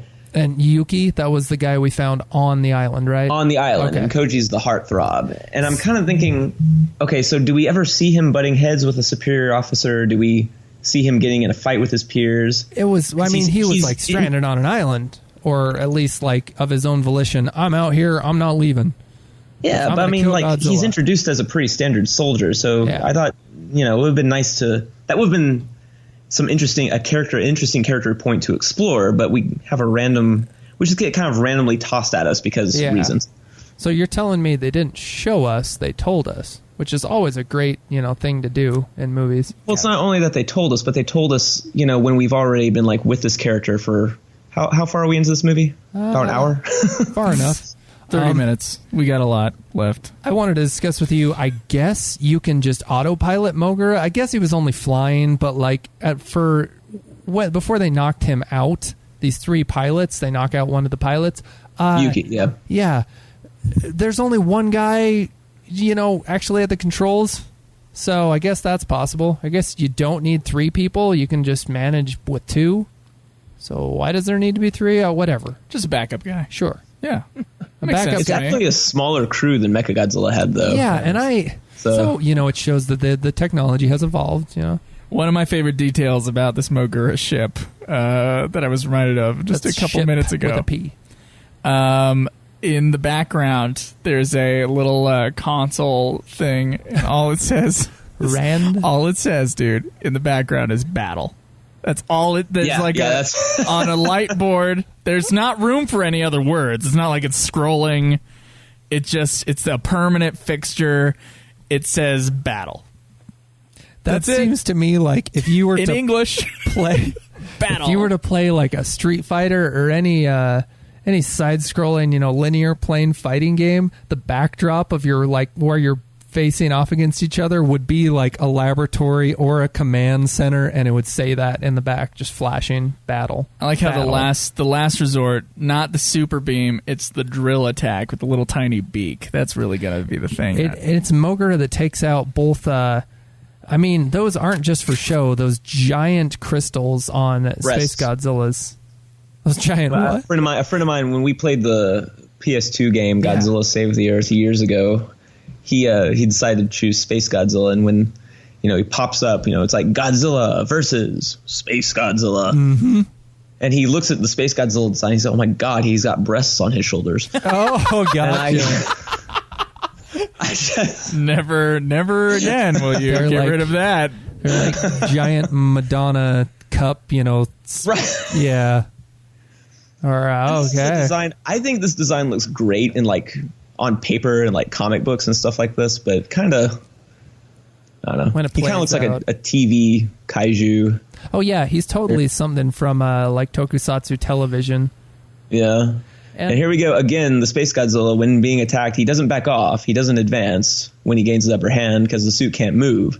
Hey, well, we have to wait for Godzilla to get there, so story-wise. But I'm almost there. I'm coming, guys. I'm coming. It's funny to watch that behind-the-scenes footage and watch Godzilla, go walking normal speed. Yeah. Because it's just a dude in a suit, and they're... is it, pulled out? They're over-cranking the camera so that when it's played back at 24 frames a second, it, goes to this kind of, large, lumbering, slower movement for Godzilla that seems more natural to us as viewers. We've seen the opposite in Godzilla Raids Again. Yeah. But it is kind of goofy watching him walk like a guy in a suit. Oh man, any B-roll footage where it's just pulled out just a little bit more from the actual frame of the movie, it's got to look weird. Oh, it's always goofy. Yeah. It's always fun though. They've mastered that though, slowing it down, because honestly at this point in the franchise, 21 movies in, I don't see that anymore. They must have a standard frame per second for Godzilla. They have to, because it's done flawlessly. I don't notice it at all. I bet someone knows. This many movies in, I don't think they're going to make a Raids Again mistake. No. They know what they're doing. Everything's slowed down to the point where it's actually, all they believable. Totally did it a little bit in Godzilla vs. Mothra in some of the scenes. Yeah, but no, it's still that's true. What, 15 movies ago, at least, something like that. Yeah. I'm wondering what the standard frame per second is for Godzilla, though. I wonder if that's like a Toho secret. You got to have that Toho recipe. There's got to be. They'll never give it out. Because it's not, I don't think it's, I think it's 30, it's probably 36 frames. I have no idea, man. So much lighting for these climactic battles in the Heisei era. Lighting of Godzilla. I dig it. G-Man shat on the cinematography earlier of the Heisei era, but I've always liked the movies.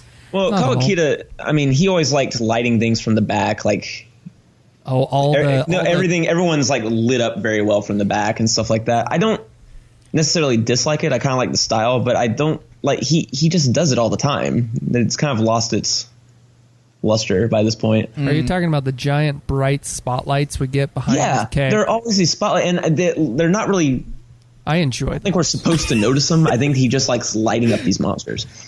I think so. Well, I think it's great, actually. I think it's really dynamic lighting. It ages the movie to be right when it was filmed, because that's kind of the lighting of the time. Lots of big hair light. That's what they call it when it's like. You know what's ironic about that though is it's totally inspired by anime. How like there's like these mass like lighting streaks like behind characters sometimes when they first appear. I don't know. I think it makes it look more dynamic than some of the Showa era stuff. Certainly, the last two movies, Godzilla vs. Mechagodzilla and Terror of Mechagodzilla, were really dynamic. Yeah. As terms of the lighting in a scene like this at night. There's a couple scenes in the Mechagodzilla movies, but the Heisei era brought in color, and it brought in sparks. Sparks. It did bring in a lot of sparks and glitter. Brought in glitter, but I think it is visually more interesting. Especially watching a bunch of Showa movies in a row. I thought it was interesting. As the Showa movies got cheaper, their lighting got more dull. Yeah, that's true.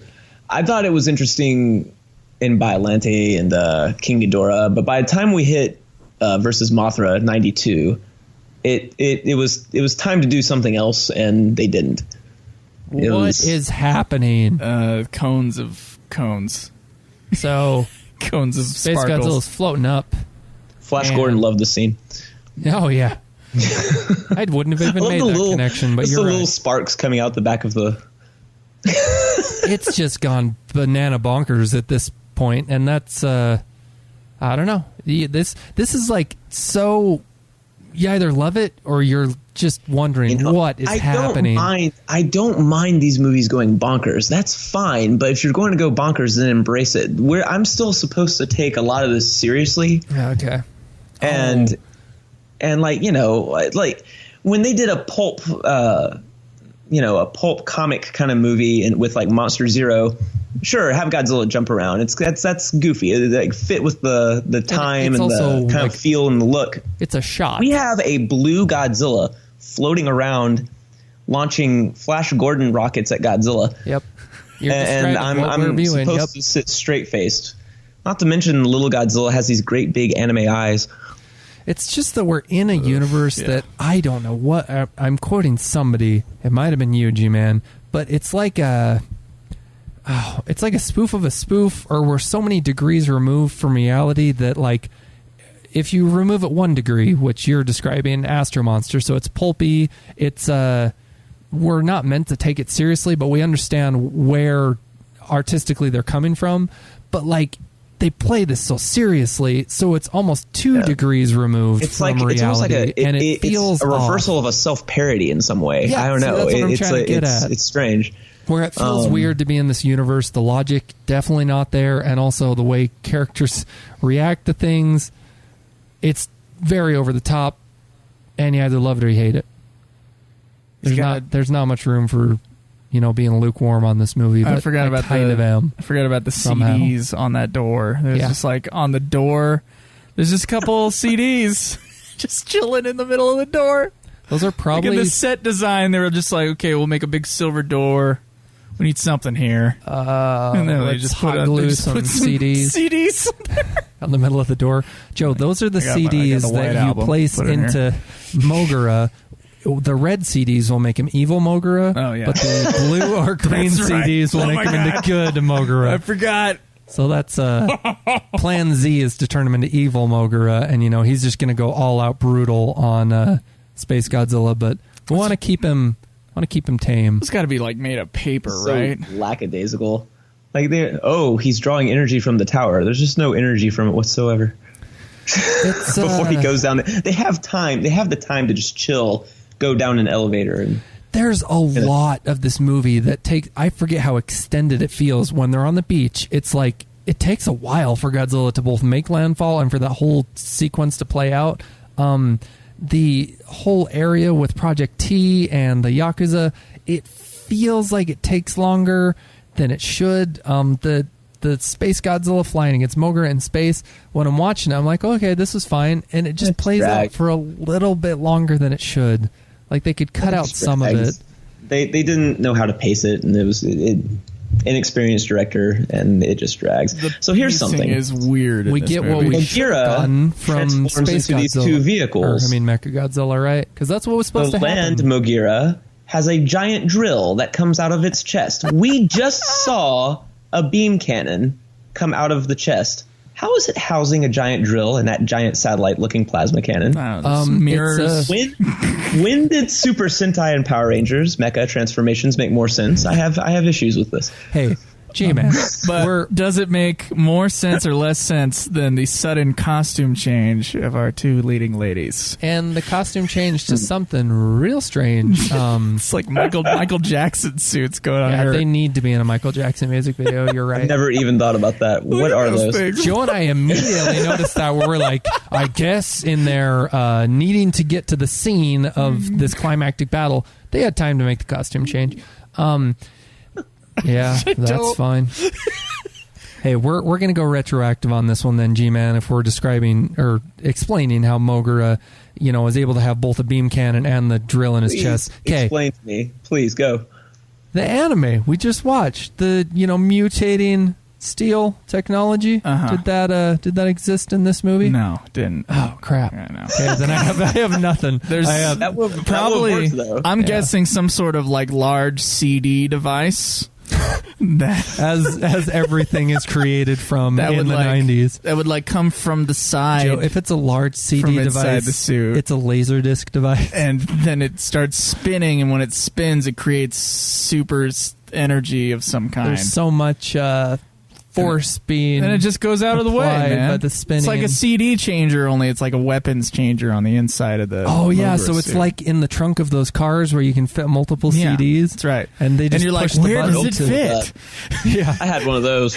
Oh man, I never did. I wish. But yeah, they're able to. That's what those CDs are for on the wall. Yes. They take one of the CDs, they pop it in, and you either have the drill CD or you have the giant beam cannon CD. And it just switches around inside the stomach of Mogira. The third CD is the CD that you insert to slowly upload. The third CD is the Michael Jackson CD for those two ladies. Oh, I thought that was maybe the fourth CD. The third CD separates the two. This is just music. Imagine if you lose one of those CDs, you completely lose the ability to have one of those powers. Damn reptile. Damn space reptile. I love the space prefix over everything. When we talk about the name SpaceGodzilla, I find this interesting. So Mechagodzilla, the official name for Mechagodzilla, you don't capitalize Godzilla in the middle of that. Apparently, in some of the media, the official spelling for SpaceGodzilla, capital G in the middle, all one word. Yeah. Why? Don't know. Because that one's really a Godzilla when the other one is just a fake Godzilla. So it's a lowercase G. That's signified by the lower or I got capital? this, dude. Sure. The trans made with real G cells. The translators, they made up a rule at some point. There's Godzilla smacking a glass building and the windows are shattering. Is he just oh wow, those are really strong windows, man. Hurricane force. They have this city designed for monster attacks. That looks those windows are reinforced. It just just a few months later, Gamera Guardian of the Universe came out, and like every time a monster hit a building, like it got pretty specific that when something crumbled. So the fact that he's just smacking around this glass tower and it's just kind of rocking back and forth like a giant Jenga puzzle. Oh my god. I think you're at the point. Okay. Joe and I may be at a what's above apprentice. We're at a level in between apprentice and master. Okay. G-Man, you're at the master level here. So see, that's stuff I wouldn't have noticed. But since you've viewed these Gamera films and have the knowledge to compare, there you go. It's just that they came out at such a close proximity. Oh, gotcha. That and Gamera Guardian of the Universe had less than half the budget of this movie. So you're saying there's no excuse? There's no excuse. Gotcha. Oh. Now, a lot of people will say, well, the Gamera movies had more time, and that's true, but Biollante also had half the time that they took to make this movie and more money, and it looks better than this film. That was 1989. This is 1994. What gives, Toho? That's what you're saying. Well, a lot of people have been saying that. Look, they're trying to shoot out his knees because that's crucial. He's used them to walk a lot of places. Well, he can fly. I don't think he needs his knees to fly. Are you saying that SpaceGodzilla is equally as capable of taking on Godzilla on his knees or on his feet? By the way, how can he fly? Is it just like magic? I mean, Joe, really get into the core of this film. What? Because it was science earlier. I never tried it. Because Biollante is science, right? It's hard. That's hard science. You can't fight the science of Biollante, can you really? So, the idea of Godzilla cell and Biollante cell coming together, how come this thing is magic? I got nothing. Of course. It came out of a white hole. This is a It did come out of a white hole. This is true. I had never heard of white holes. You've never heard of that? Movie, no. Really? No. Oh, it's pretty cool. You should look it up on Wikipedia. So that is a real thing. Yeah, that is a real thing. Because certainly people have heard of unexplained dark holes. Matter coming out of just nowhere in space. Can you view white holes like you can't view dark holes? Because dark holes are just you know what? It's a void in space, and the only reason we can perceive them is the bending of the light. I don't know how they detect them, so Gotcha. we're gonna have to look that one up. Some deep science there. Yeah, there's some weird stuff going on with that. You mentioned, to get back to the film, how SpaceGodzilla just waits for Mogura to transform back into its full form. You want to fight fair, man. If you're a monster, find another monster. You want to fight fair. I get it. So he's okay with being gangbanged here? Yeah.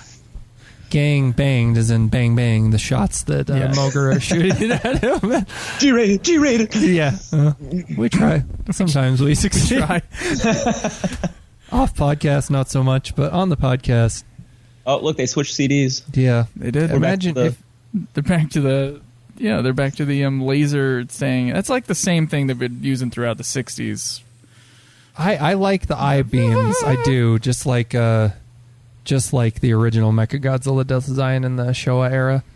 Eye lasers, super cool. I'm trying to remember if this is where Godzilla gets hit a crap ton, and then Godzilla absorbs all the force and then hits it back at him. So what is that this movie, or is that in the last movie? Well, it's in multiple movies that Godzilla makes a real quick turnaround and suddenly, it's like he just quickly finishes him off the last second. Godzilla is biting SpaceGodzilla and consuming some of his powers. Oh yeah, there it is, prominently featured in the shot. Battle. Yep. When I was in, I can't remember what the class was called, but it's like computer information technologies. You basically messed around with little boards where you solder things together, and you can create little LED words. And yeah, I totally would have written battle after soldering together. You know, it's funny. It only has space for 6 letters, so the only thing it can say is battle. I guess something less. I missed it, but apparently in the battle station that all the politicians in the army are at, where they're viewing this climactic battle, on one of their monitors it says, and it's misspelled obviously, instead of Land Mogura, which is the Rand Mogura, Rand Mogura. That's I think this is the most tap dancing we see SpaceGodzilla do right there. There we go. He's tapping. Oh yeah, he moved a little bit there.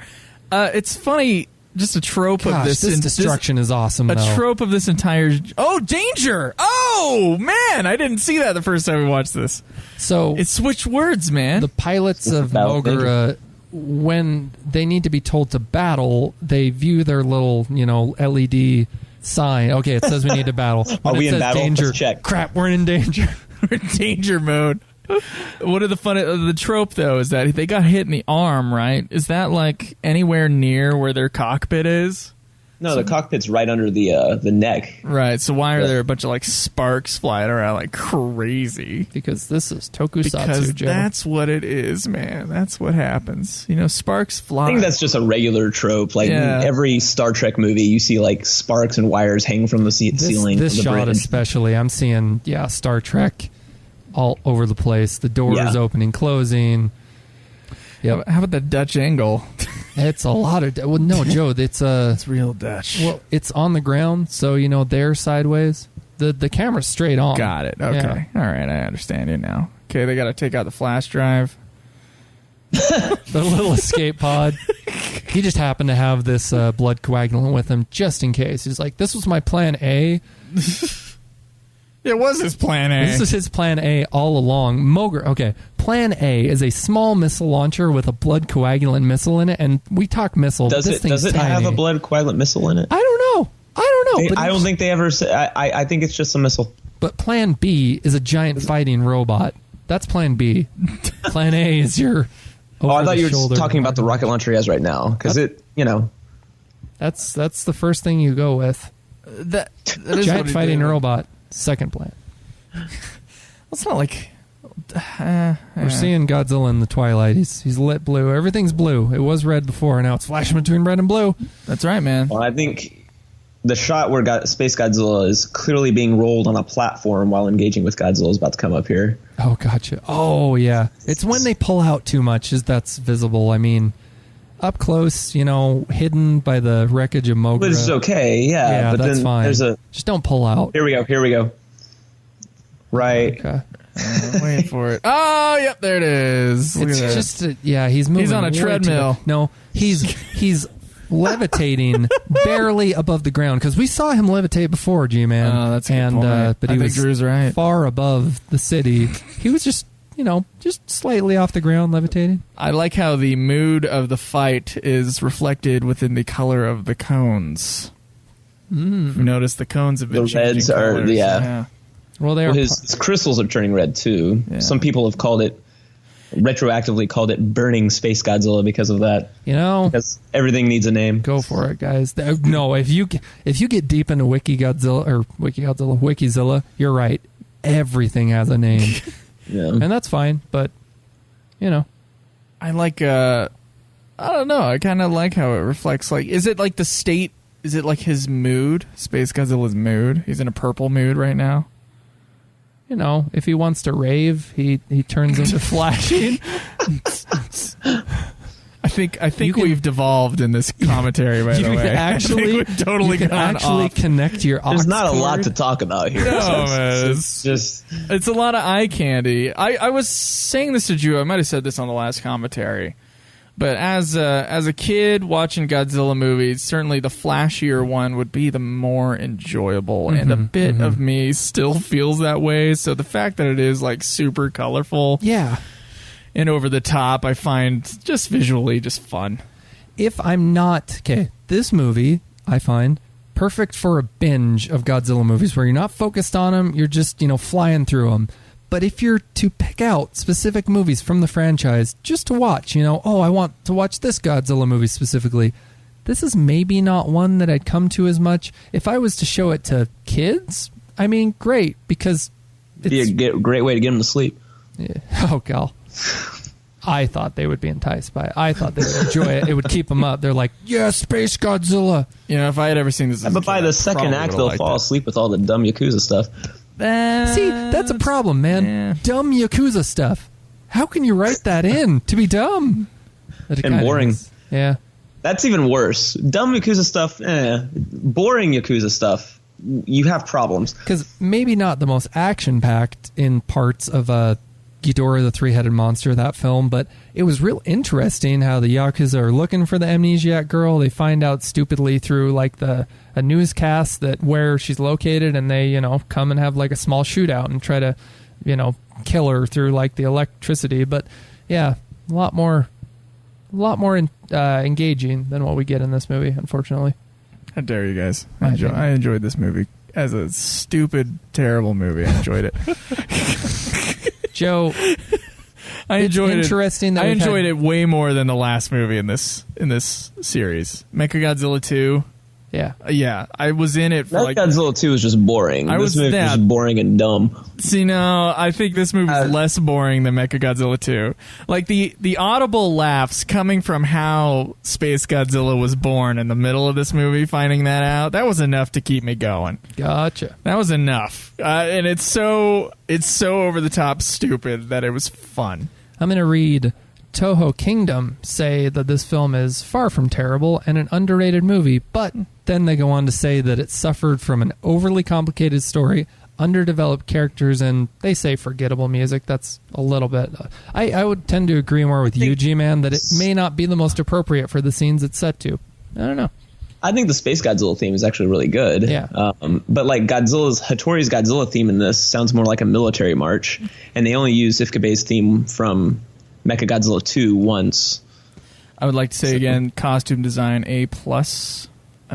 Does anyone know what he's trying to shoot here? Because I don't think that gun is big enough to shoot off his foot. Shoot, the hinge. He's going to shoot the hinge off. This is just scary. What hinge? I know. What are we looking at? He is aiming at his freaking ankle. What if I just shoot off?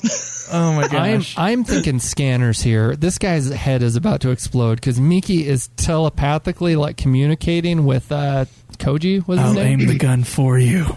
Yeah, exactly. But in accessing his brain waves or just telepathically communicating with him, his head's about to explode. But yeah, it does. That would have been great. That would totally improve the movie. Save the film.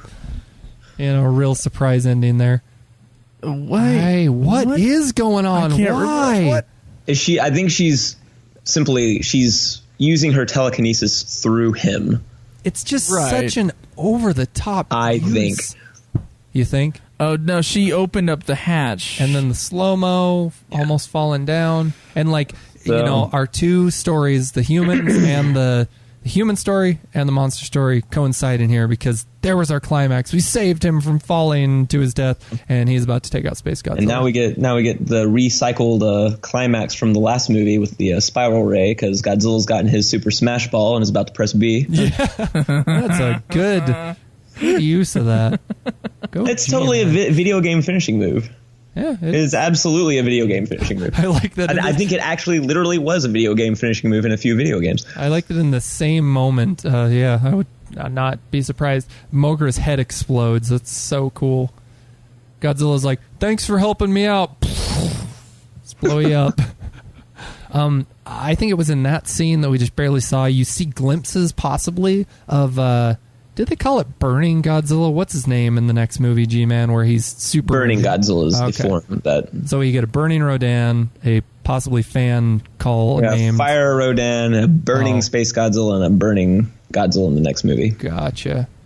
It was in Destroy All Monsters where you get the burning something at the end. I don't know. The Fire Don't ask me.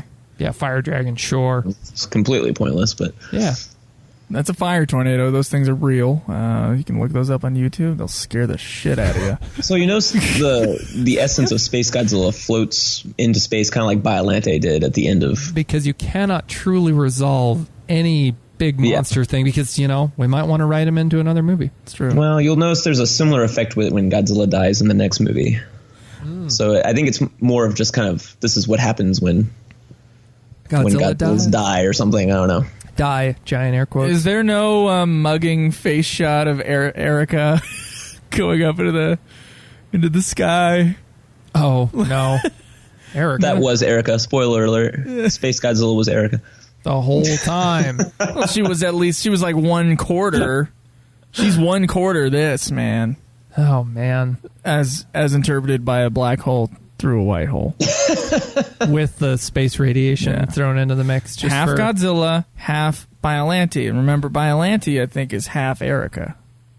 Is it a quarter Erica or is it half Erica? I think it's half. So Space Godzilla is a quarter Erica. It's a third. So a quarter smoking hot chick. Assuming the cells didn't come from Mothra. Yes, I was about to say, it's a quarter Erica, quarter Biollante, quarter Godzilla, quarter Erica. And that all forms into Space Godzilla. So, I assume the Godzilla is spot on. Godzilla's cell was a sperm cell. It's a G cell. So, sperm cell, G cell, same difference. You can call them G cells. At least a nice shot here of Koji and Yuki coming from the smoke. I thought this was well lit. Then the Biollante is an egg cell. It is. And then the womb is the black hole.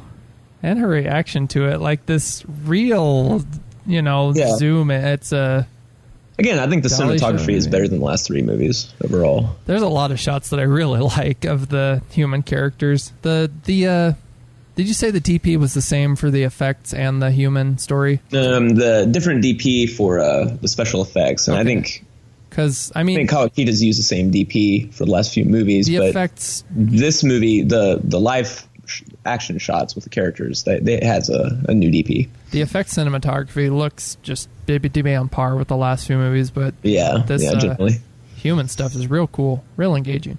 So I'm about to go on my rant here. This is what just go ahead. Absolutely ends it. So we're about to. So this movie, it doesn't really have a theme or much of a message to it, so it has to invent one. Coming up here. And I think it's the most asinine thing in the entire series. We gotta wait for Gondo here to the entire series. You say? Yeah. All right. As far as like making a theme goes, you can still consider. First of all, Yuki has to forgive Godzilla because nothing happened. Yes. Yeah. There's absolutely no reason he's a great creature after all. That's it. Thanks for I think I've had enough of him. Ho hum. And he just walks off. I don't remember. I think SpaceGodzilla feels the same way. Since it was developed from the same G cells. So here we go. Hold on. We've already established this. Okay. What the hell was it? But they knew what it was. Hold on. A monster, thank you. Developed only from the vicious genes of G cells. They just said he was great. Hold on. If the universe keeps being polluted, well, then another space monster will arrive pretty soon. Oh, okay. Now we're remembering this. It was a warning to mankind. So Gondo steps in like Rod Serling and says, a monster born of the vicious genes of G cells, which Miki just said. Why did we need to hear that again? I don't know. But either way, she's gone in full Twilight Zone narration mode, confirming SpaceGodzilla is, and I quote, a warning for mankind. 40 years of these movies with monsters representing nuclear proliferation, pollution, the Cold War, unchecked capitalism, Russians, and Kashiwabara decides we need to know that the monsters in this genre are symbols for other topics. Thank you so much. I didn't catch that in 1954, you hack. And then it gets worse. Not only are we being fed that SpaceGodzilla is a literal narrative warning in 1994, but the line beforehand confirms that SpaceGodzilla is a message for nothing. She says if the universe keeps getting polluted, then another space monster will arrive pretty soon. So if we pollute space, we get attacked by space monsters. This is a space trash warning. We have made up an issue. We have made up a brand new issue. I'm still waiting for it to become an issue. I think Sandra Bullock has a totally different opinion upon whether or not space trash is dangerous. So I don't appreciate that. I don't think Sandra appreciates it either. I don't think George Clooney's ghost would appreciate that either. Didn't destroy the Earth, though. She's trying to destroy her. No, but it destroyed human lives. There's a guy who had a hole through his face. I've racked my brain trying to figure out maybe there's a connection to like the actual environment, and polluting space is just a metaphor for polluting Earth, but there's no connection made about that throughout the film. There's no environmental issue brought up in the film before this line. They could have done something with Mothra and the cosmos into that theme, especially considering this could be her fault. But the Cosmos are too busy congratulating Miki for saving the Earth, even though she did nothing. So the Cosmos wasted all this time giving Miki information that she never passed along to any of the other characters, and most of those characters had learned before her. So the Cosmos didn't do a single thing that changed the final outcome of this movie. Oh, yeah. You're talking about this. I wanted to say, why are they in it?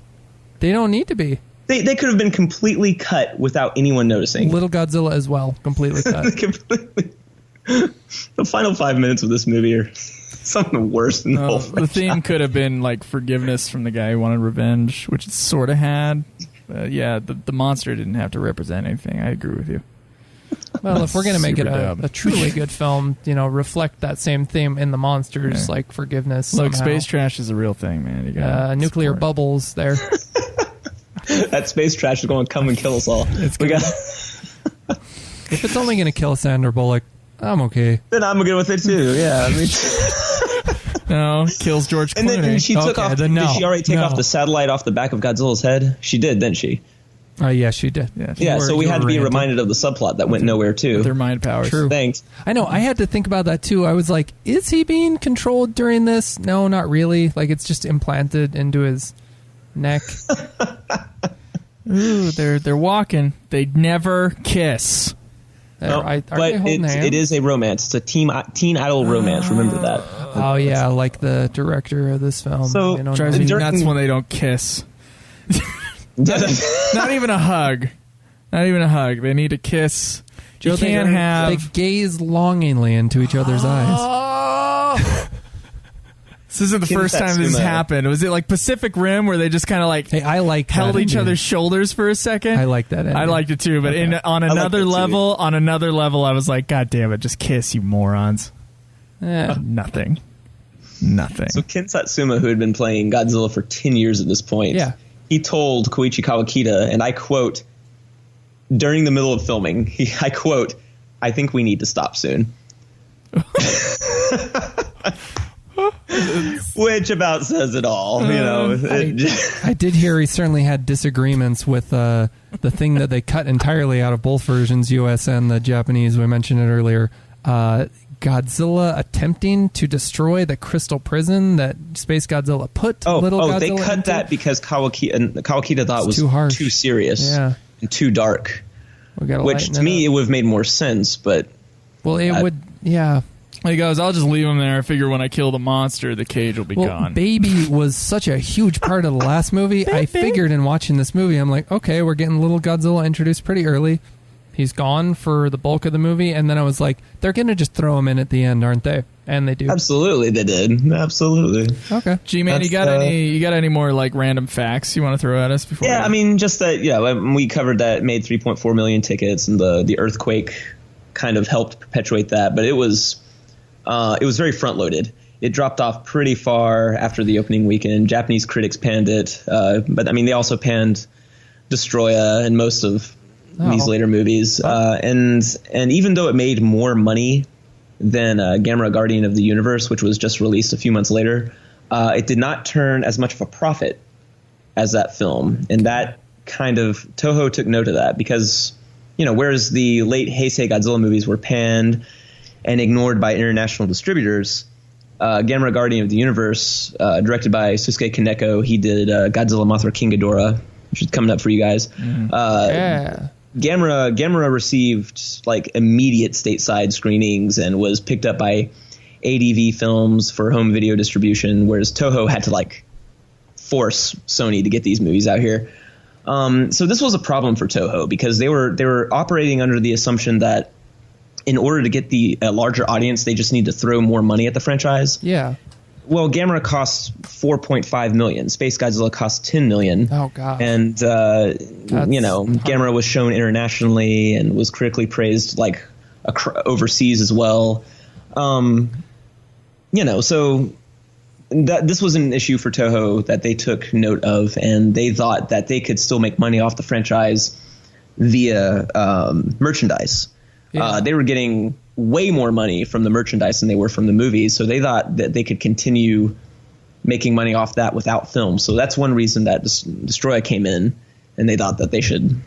It was time to wrap things up. Yeah. So that was. And you're making me think: why is there not more? And I'm saying this as a Godzilla fan.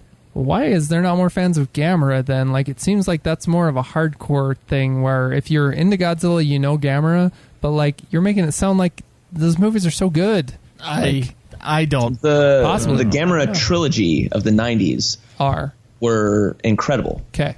Absolutely destroyed the 90s Godzilla movies in every way possible. I only ever saw the first one. I can't remember that well. Everything. And absolutely obliterated the Showa Gamera movies. Susuke Kaneko's trilogy is generally considered 3 of the greatest Japanese giant monster movies of all time. Wow. And for good reason. And they get, the thing with those films is they get progressively better. Oh. Most people would say. I think the third movie is easily the best of the trilogy, and I think it's the best film in the genre. At least the modern genre. genre. I'm still waiting for a movie as good as Gamera 3. Dang. It didn't quite happen with Shin Godzilla. Didn't happen with Pacific Rim or Godzilla 2014. I'm still waiting for the next Gamera 3. We'll just have to watch it. I have it. I haven't seen it. Do you own all the Gamera films? I own 2 copies of that third Gamera movie, and I do not. Hey, before you leave, you'll have to leave one with me so that we can do this. Yeah. Maybe. Possibly. I was thinking of giving away the trilogy as one of our giveaways, actually. Hey, G-Man, we can find you at sci-fi.com. Is that correct? Yeah, Godzilla-movies occasionally, yeah. Okay. And then... what else are you up to nowadays, man? I am a collegiate cross-country and track coach nowadays. So I've kind of moved up in the world. That's awesome, man. Congrats. Yeah, thank you. Thank you. Started my first collegiate season this year, and I'm trying to clean up some things. All right, man. So you got to do that. If you want to talk to him on Twitter, he's at G-Man on Twitter. Obviously well-versed in kaiju. Yeah, very well-versed in kaiju. He's a good person to follow as far as Godzilla stuff. Now, sometimes his Heisei vitriol comes out. I really Especially concerning Space Godzilla. I don't hate the Heisei films. I just think... We just happened to hit on one that you really don't like. You definitely hit on one that's... this is the worst film of the entire series. I can't. I can barely sit through this. I won't watch it for another 5 to 10 years if I don't have to. It's putrid. How were we able to have you on for Joe's least favorite film of the franchise? I can't and believe your least favorite film of the franchise. Godzilla's Revenge. I still can't get this, G-Man. I can't understand how. I can't understand how you possibly can sit through this and not. At the end of that, I went, that's better than Mechagodzilla 2. An anomaly of a victim of its own just self-seriousness and just repetition. It's up its own Godzilla. It makes up an issue. Don't pollute space. Kids, don't be Sandra Bullock. Don't pollute space. Yeah. By the way, your alarm's going off. Let's see. Godzilla's Revenge is I'm sorry, it's totally the worst movie of the series. I would watch the Matthew Broderick 98 Godzilla. There's so many more interesting and details and aspects to it. There's so much more the director knew he was doing with it, whereas this guy couldn't.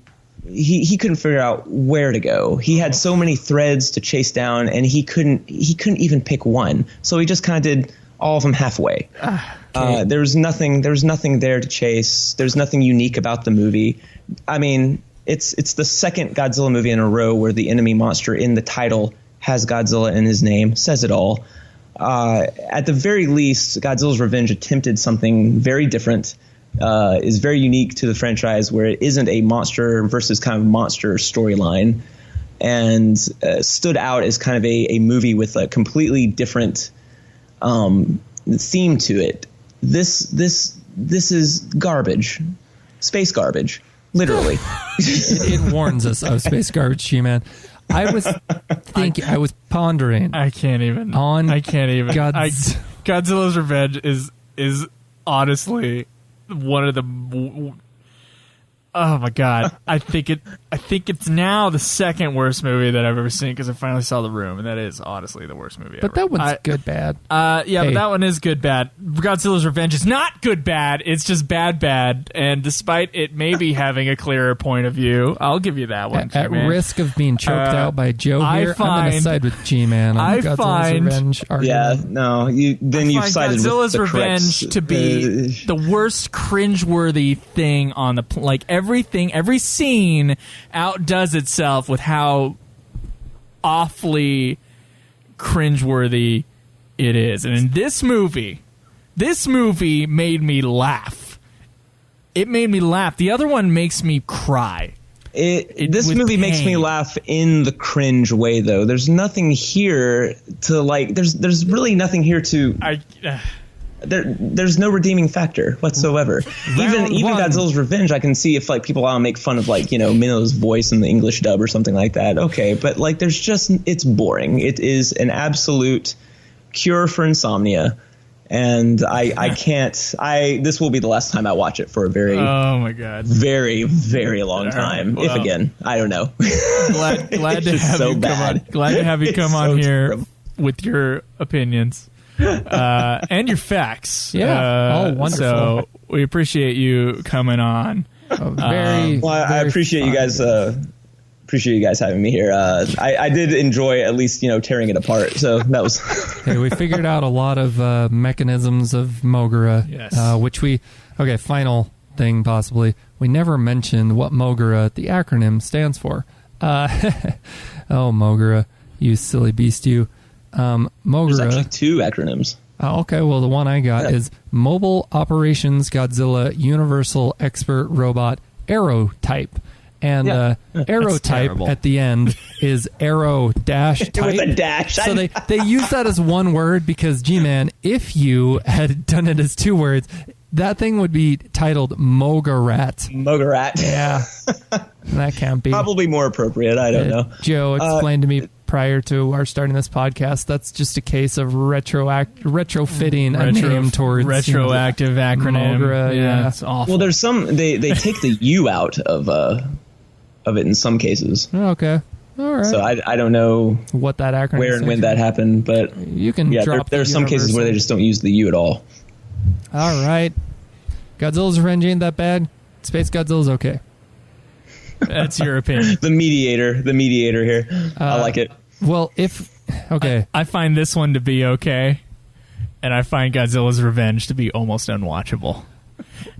I find Godzilla's I paid a friend of mine money to watch it, and he didn't find it that bad. No, and he said that was one of the worst movies I've ever seen. Oh, gotcha. He said it's not as bad as you say it is, but it is one of the worst movies I've ever seen. That's what he said. We were duped. We were duped as fans of the Godzilla franchise into watching Godzilla's Revenge, as in Godzilla's incidental to the movie. It's all in the kid's imagining, not to go on a tangent, but if that movie was the kid and Barney Rubble. If the movie was given to us in a different packaging, advertised differently, not as a Godzilla movie, but hey, it's this, it's a kid going through his everyday life. That's the story. And hey, he happens to, have fantasies about Godzilla. That's just there.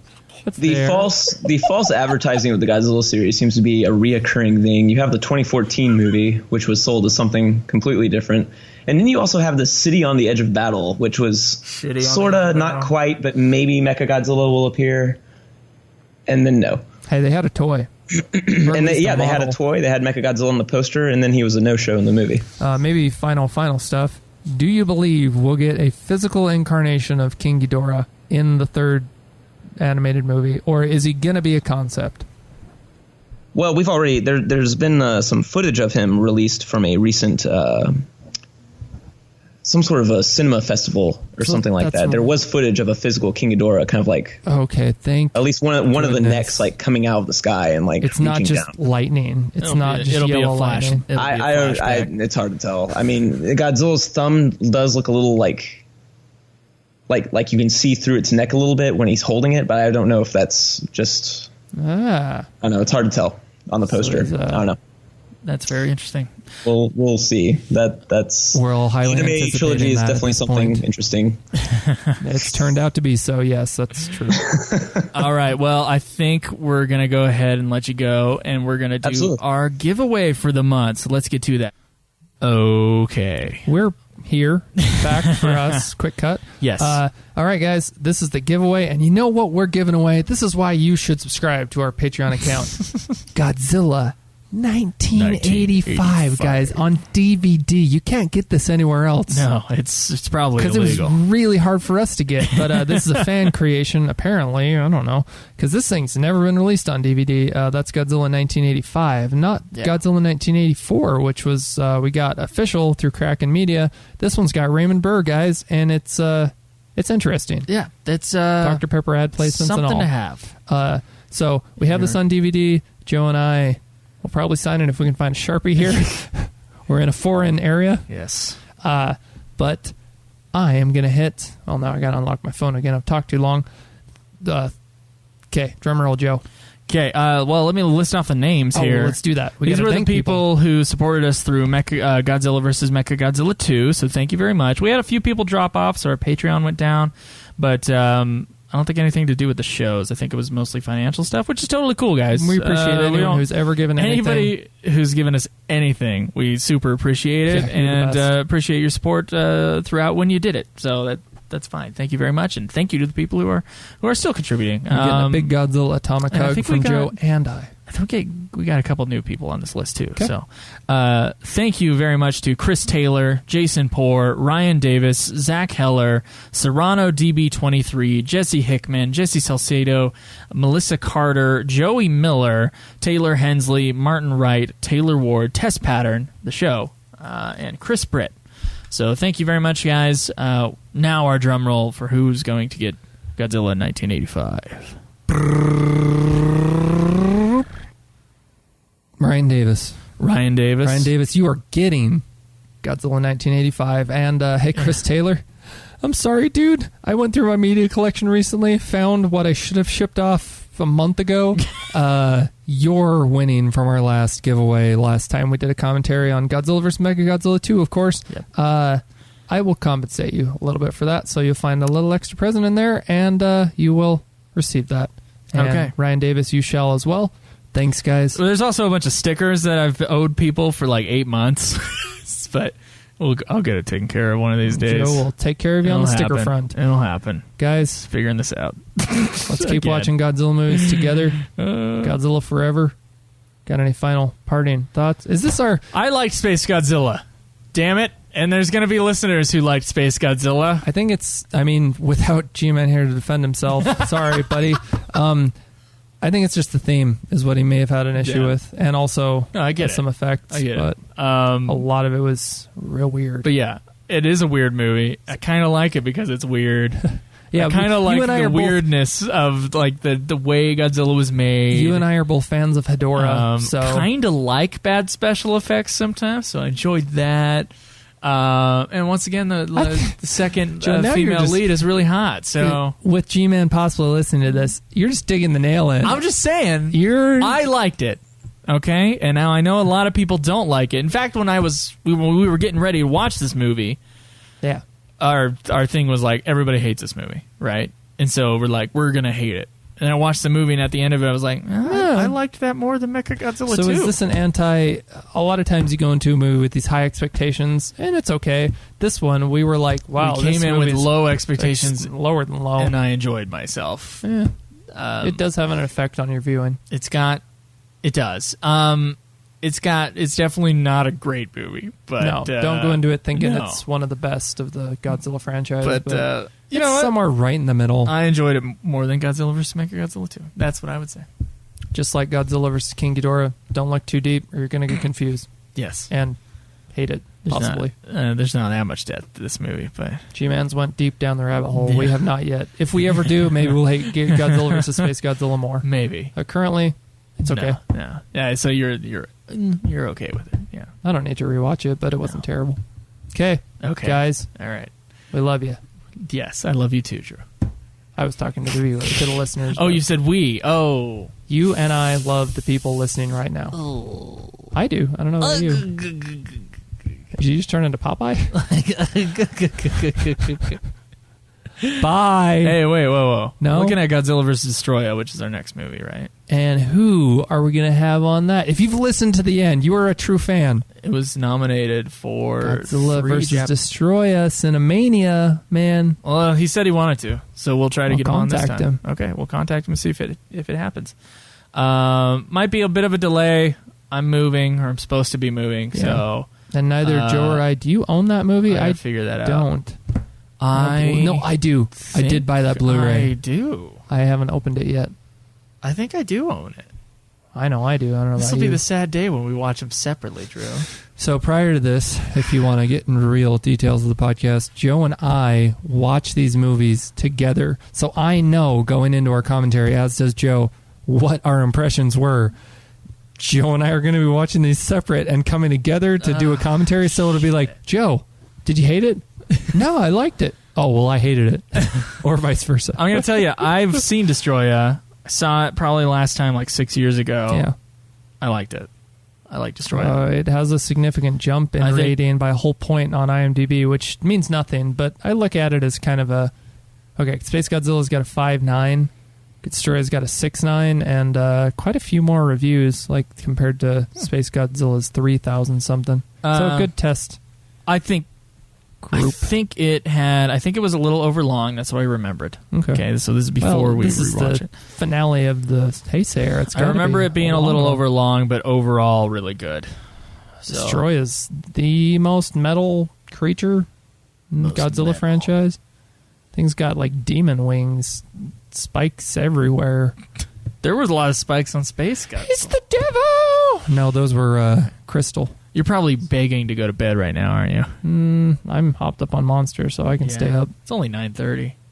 My fiance's also waiting for me, so see ya. Okay, all right, we're getting out of here. Keep it, G.